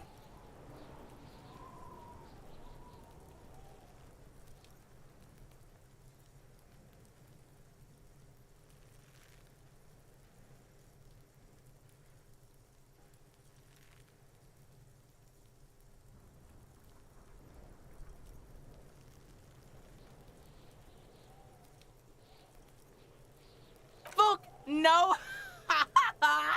What are you? Fucking mentally handicapped? Kuno, they've almost made you a snitch now. Ease off, see? Kuno always takes the bullet over the hammer.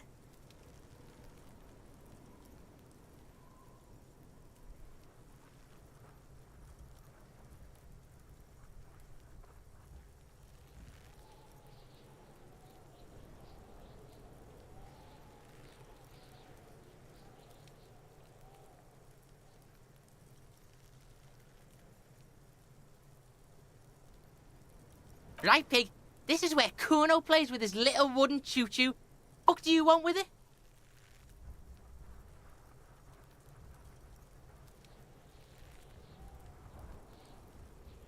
That's just some shit roofing gimps left behind, lazy dinks. There it is. That strange feeling again. As if there was more than meets the eye about that pile of roofing material.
are you talking about?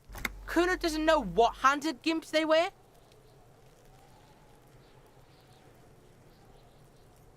Trying to get you to talk gimp, Kuno. Don't talk.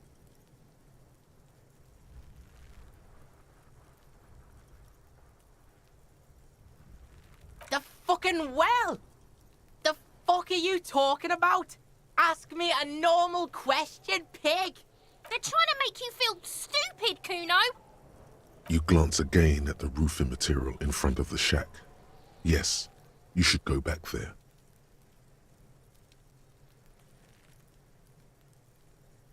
Yeah, whatever. Kuno doesn't give a shit. Shitload, pig. What's your question? Don't tell the pig shit, Kuno.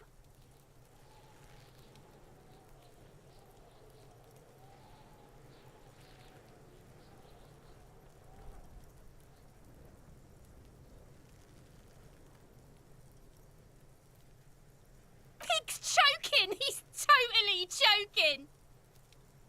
If I were to want to waste my time, which I do not, I would ask them who he is, how he got there, and the usual. Kuno's fuck gimp.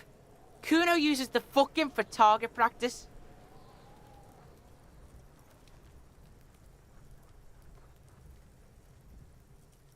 Probably climbed. Kuno was busy down the road when that shit went down. You heard Kuno. Kuno wasn't even in Martinez.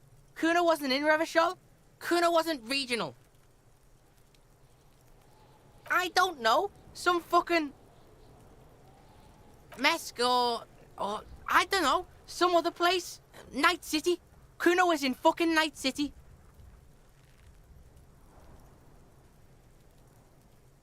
Kuno gives this info out on a need-to-know basis, and you don't need to know. Kuno didn't smoke the gimp, if that's what you meant. Thanks, Kuno. That's one name you can now cross off the list.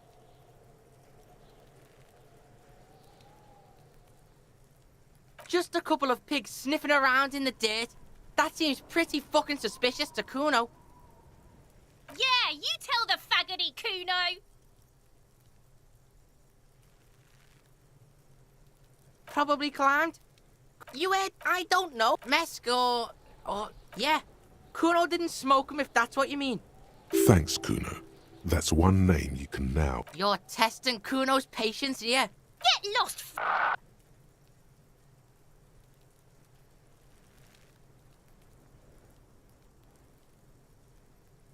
The fuck about it? You're Get lost, Yeah? The kingdom of Kuno? The fuck do you want with it? Yeah, whatever. Kuno doesn't fuck...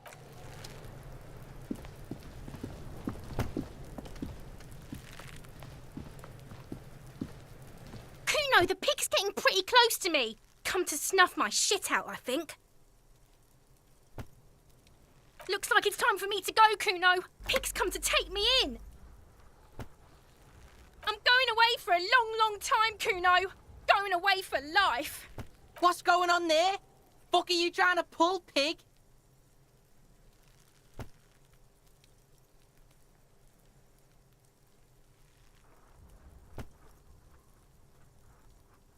You don't want to fuck with me. I got my hands bloody. I'm not here, pig. You're not seeing this. You can still see the top of her hat from behind the fence.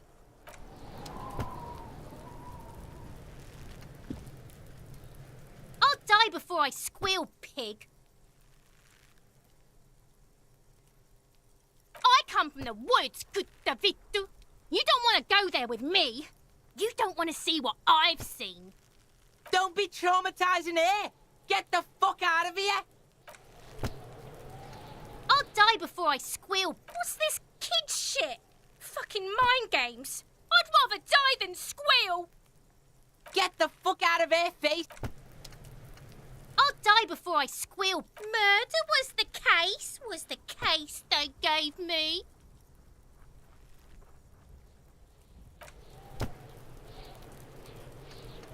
I'll die before I squeal, pig.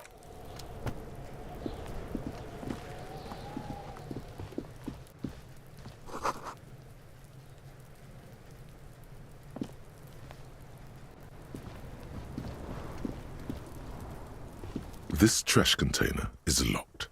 The sliding lid has a padlock that says, "Whirling in rags." There's something in there, not necessarily connected to the case, but still.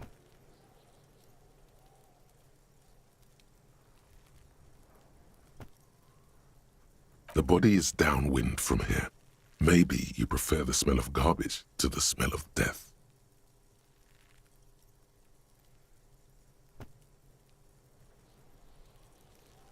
Trash, food waste from the cafeteria. They lock these containers to keep the derelicts from flocking in. Could be evidence too.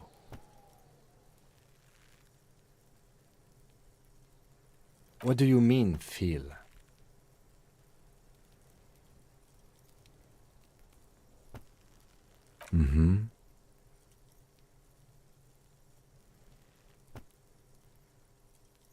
We could try using a pry bar. There's one in my motor carriage, or we could ask for a key from the manager of the Whirling in Rags. He probably has one. He might also have information. This is better than the pry bar idea.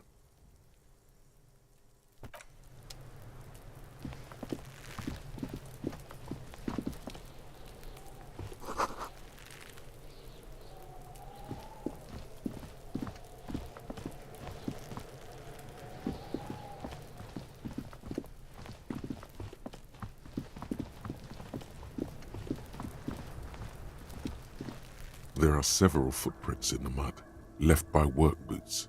Anywhere from 6 to 12 pairs have walked here.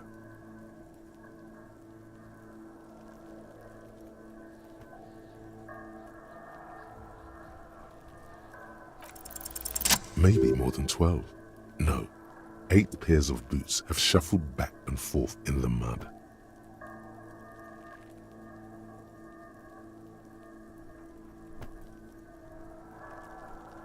One, standard work boot, steel reinforced toes, number 46. 2, standard work boot, steel reinforced toes, number 44. 3, hobnailed work boot, steel reinforced toes, number 43.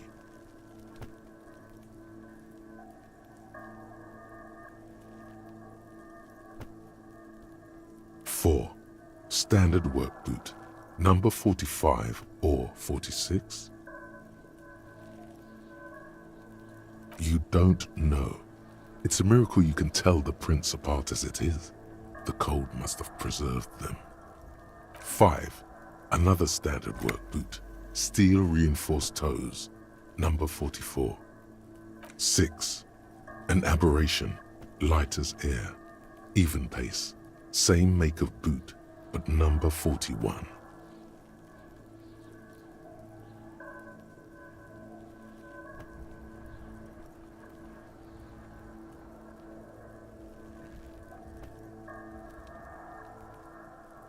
Impossible to tell. Could also have been an adolescent. The gait is undeveloped. You're not bad. It's as if the whole world darkens.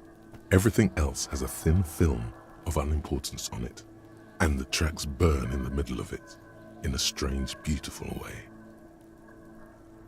7, the glowing outline of a standard work boot, number 46. But the imprints are twice as deep as the others. The weight exceeds 200 kilograms.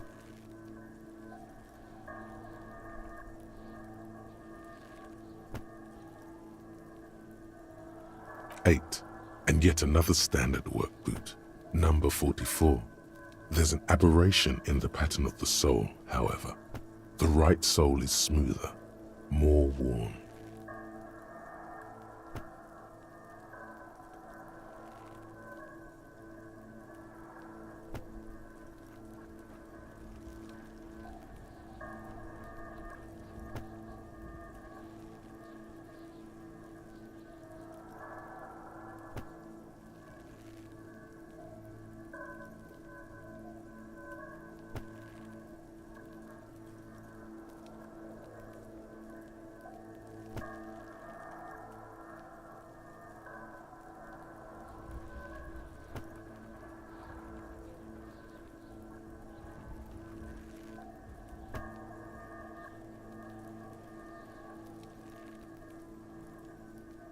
How many?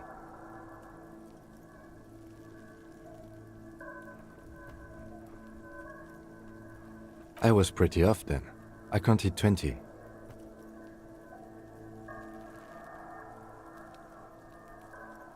I never got the hang of it. Hyperopia. Do you see anything out of the ordinary?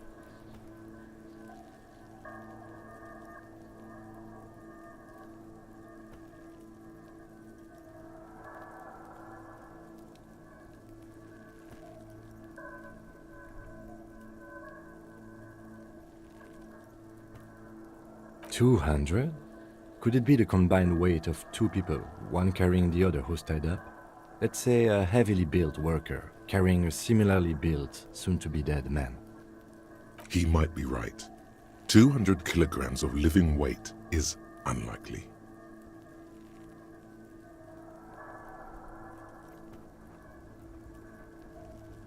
Possibly, yes.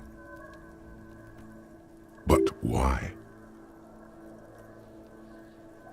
Yes, they could have used a makeshift stretcher or just march him up to the gallows.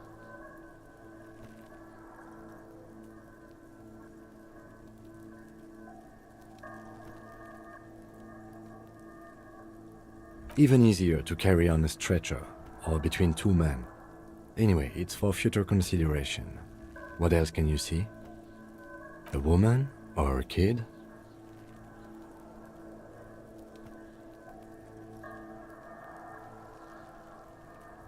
Okay, how do you know?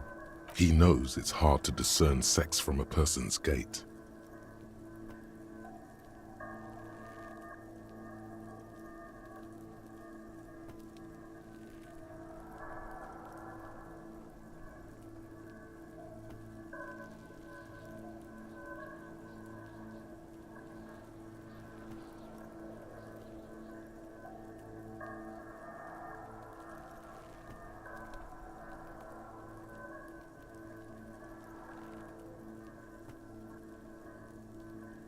Understood.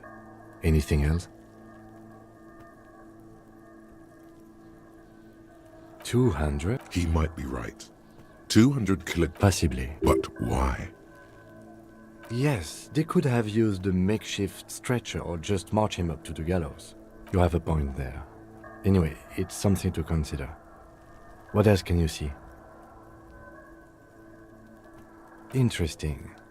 Let's name it the Old Soul. Someone operating a workbench with a pedal? Like a joiner at the harbor. Or maybe a drummer?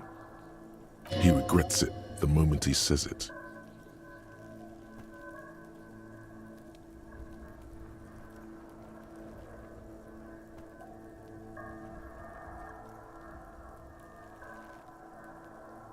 I don't know why I said that. We are not looking for a drummer. We are looking for a group of dock workers. Perhaps it could be a driver. A driver would wear out their right shoe before the left. The accelerator is on the right.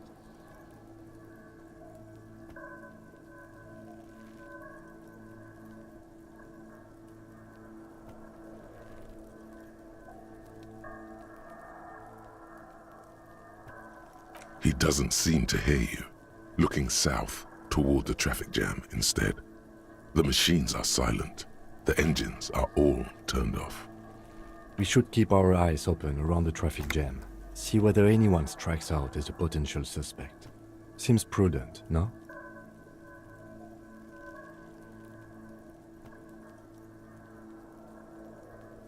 Mm-hmm.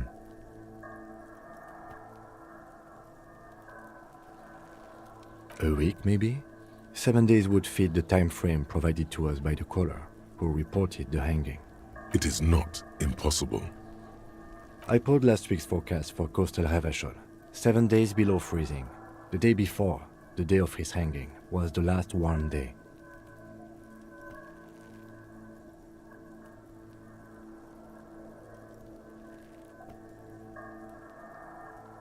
Correct again. Sub-zero temperatures would preserve the tracks in a good state. The commotion here could have taken place a week ago.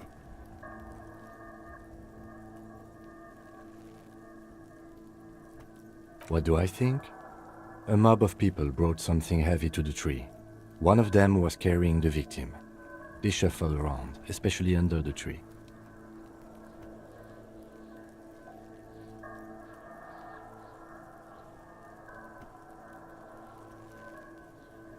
Then, after hoisting him up, they stood in a semicircle facing his direction. At first glance, this appears to be a lynching. Indeed, they all stood in a row here and looked at the tree. Yes, everything fits so well. Carried him over, hoisted him up, watched him hang. This is easy. Isn't it strange to have your assumptions confirmed like this? This is what someone whispering suggestions in your ear would like you to feel.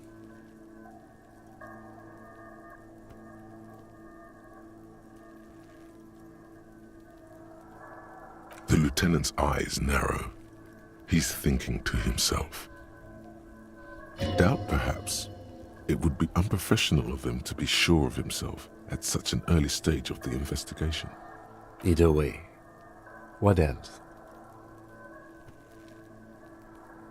What do I think, then? Indeed, yes. Isn't it strange to have your... The lieutenant is saying something, but you can't hear it. Suddenly, it seems like your tie is alive again. What? Without being content? What are you? Mild to moderately disabled? That doesn't feel like something you should do. Live a little. Everything on the damn crime scene fits like a glove. You should get shit-faced on this damn crime scene.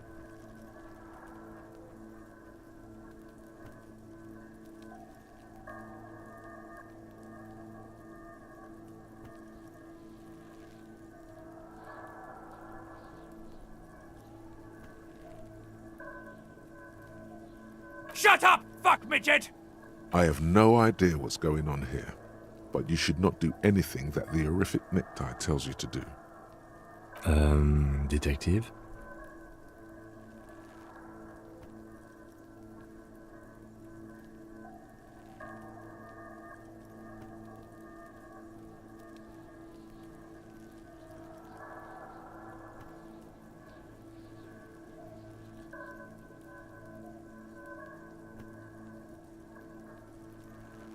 The lieutenant looks at you curiously. A beat passes in silence. The wind blowing, the cargo belt squeaking. The lieutenant doesn't understand what's happening right now. You're twisting at your tie, looking sweaty even by your standards. He needs to say something. I agree. Our assumptions could be wrong. Better not to have them confirmed just yet. Do you see anything else?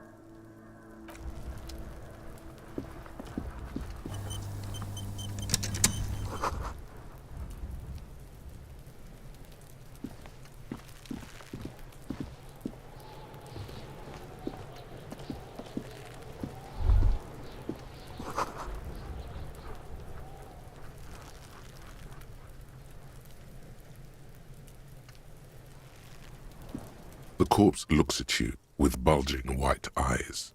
The face around them does not look human. It's swollen and ready to burst. His lips are fish-like and his tongue like a ball gag in his mouth. You seem to be holding your breath. A cargo belt twists his neck at an unnatural angle. The body below appears stiff. It's letting out an ungodly rot. The smell seeps in even through your clenched nostrils.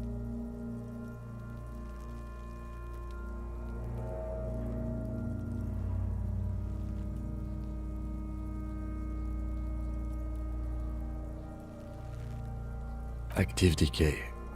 It's okay to throw up, officer. No one is judging. He's about to blow! Cock's gonna blow, Kuno!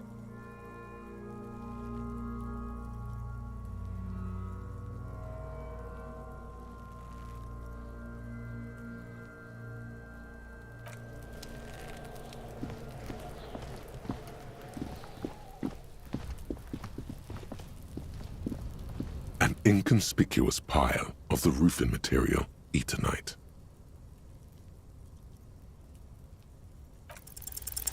Because it's nice and orderly, well-laid palette, easy on the eyes. It reveals no secrets at this time.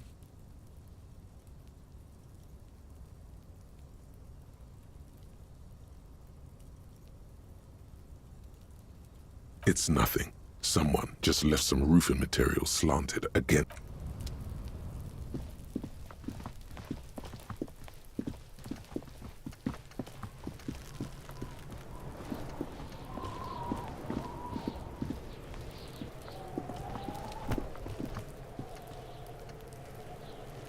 I'll die before I squeal, pig.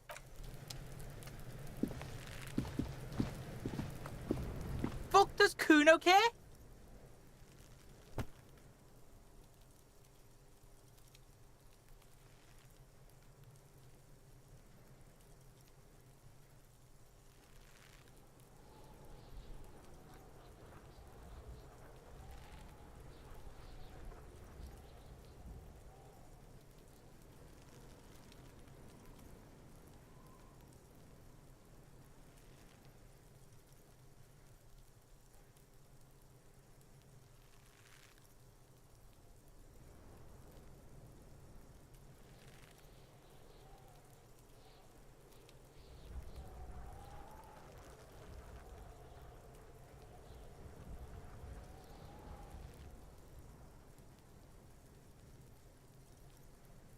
Kuno doesn't...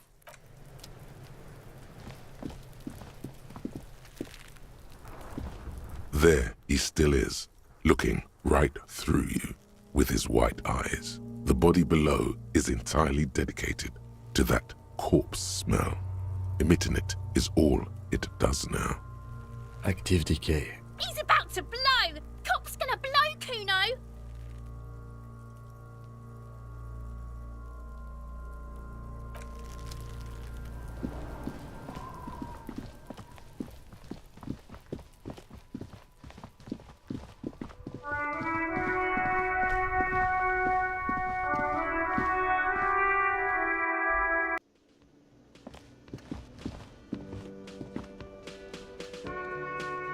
Hello, sweetie. Wait, who's Sweetie?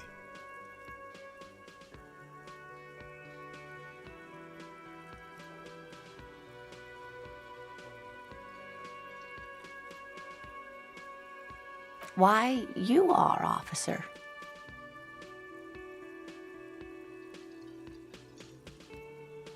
And have you found anyone to be sweet to?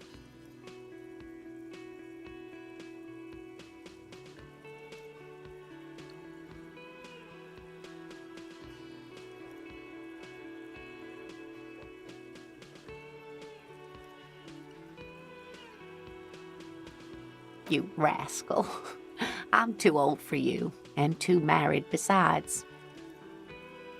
Your advances haven't thrown her off one bit. In another place and time, she would have probably welcomed your attention. You must forgive me. I'm getting so scatterbrained. I completely forgot to introduce myself. I'm Lena. My husband Morel and I are staying with our friend Gary just down the street, but I come here for tea when they're away. This Lena is wacky enough for the motley crew. Hire her on the spot.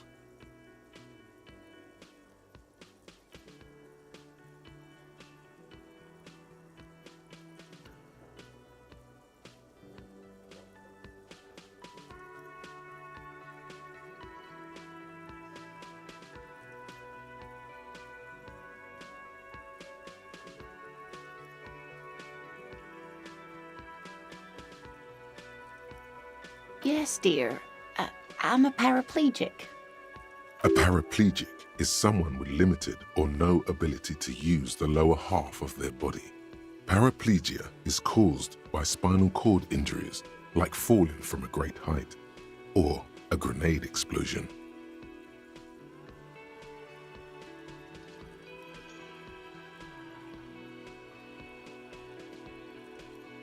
That's quite all right. I'm used to people asking questions. I know they're thinking about it anyway. There is no bitterness in her voice. She accepted the curiosity her condition inspires a long time ago.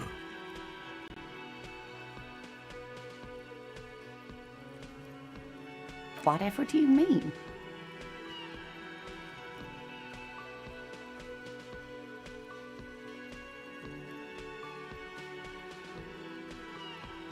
Ah, yes. Probably Roll With Me by the Fletchers. People often quote the Fletchers at me. Morel says it's my theme song.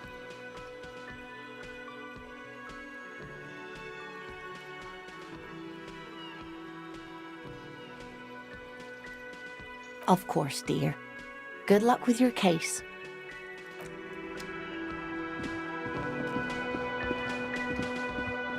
Can I help you? Mine? No, it belongs to the Whirling in Rags. Thank you for clearing that up. Why do you keep the container locked? Why? To keep the hobos and drunks out. That's why. And the neighbors too. They put their trash there and they don't pay for the garbage company.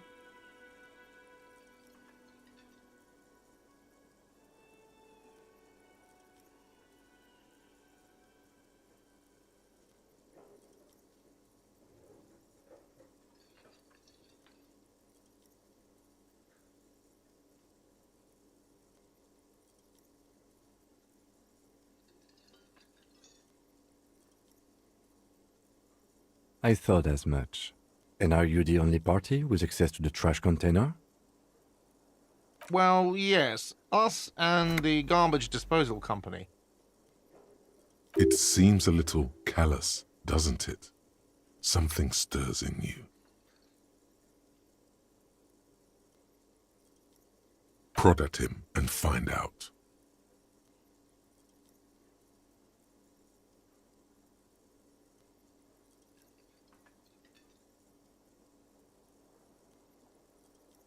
What do you need them for? It concerns the case. Please cooperate. Just bring them back once you're done, please.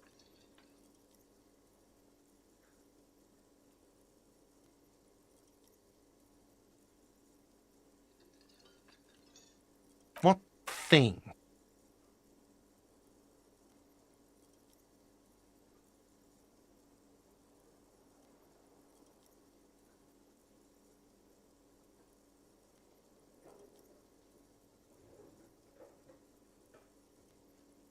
Yes, not the whole damn union, thank God. Just the nastiest and loudest faction. They come here in the evenings. Dumb, unruly types. Think they're big shit. But they're good customers. They place big orders and always pay on time. He hates the Union, but grudgingly recognizes its power over him. So he's directing his frustration at you instead. Retaliate.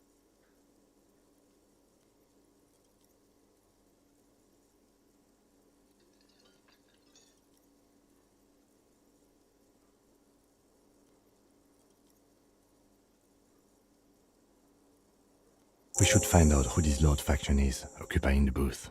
Loudness means talkative, and we need info.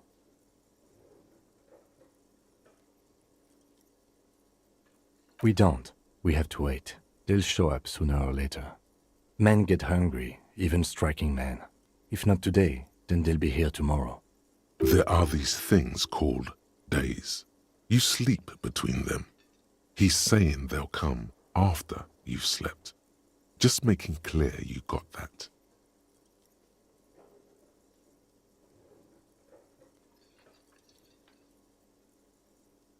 What are you, a cook now? That's none of your business.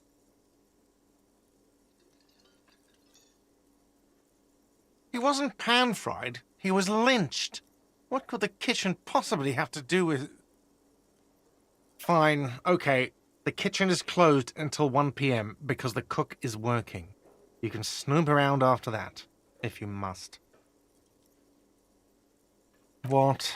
By the way, you should come back to this thing-based questionnaire if you see anything interesting in the whirling later.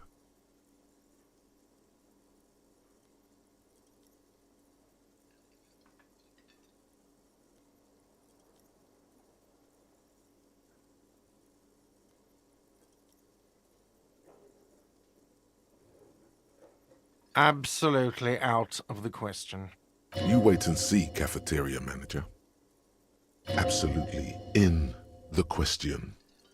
First we find a sad banger. Then we sing this place to shit.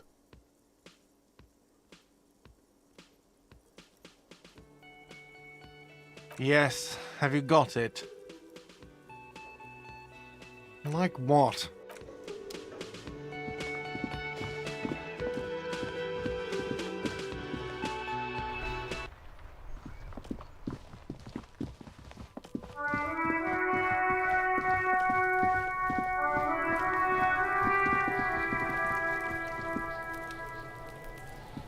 There he still is, looking right through you with his white eyes. The body below is entirely dedicated to that corpse.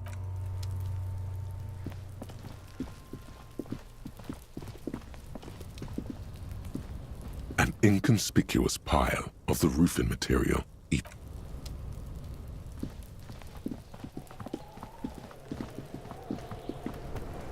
Fuck does Kuno care?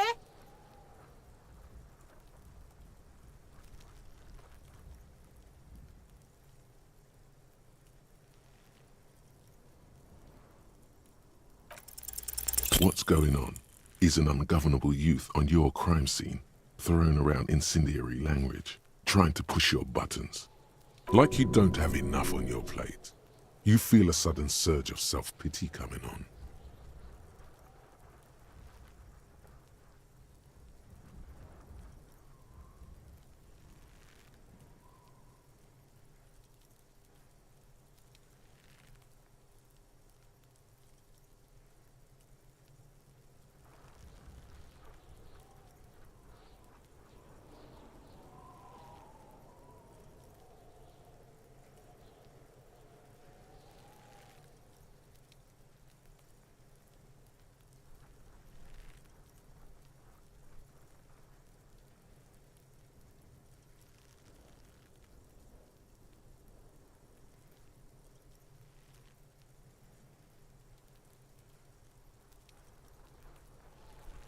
Take the pain, fucko! Take the bad!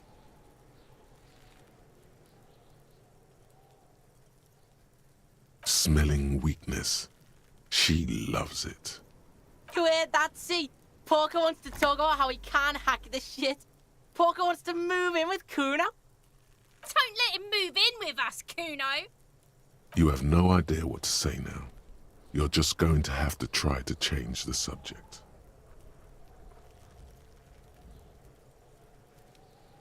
Kuno doesn't fucking care.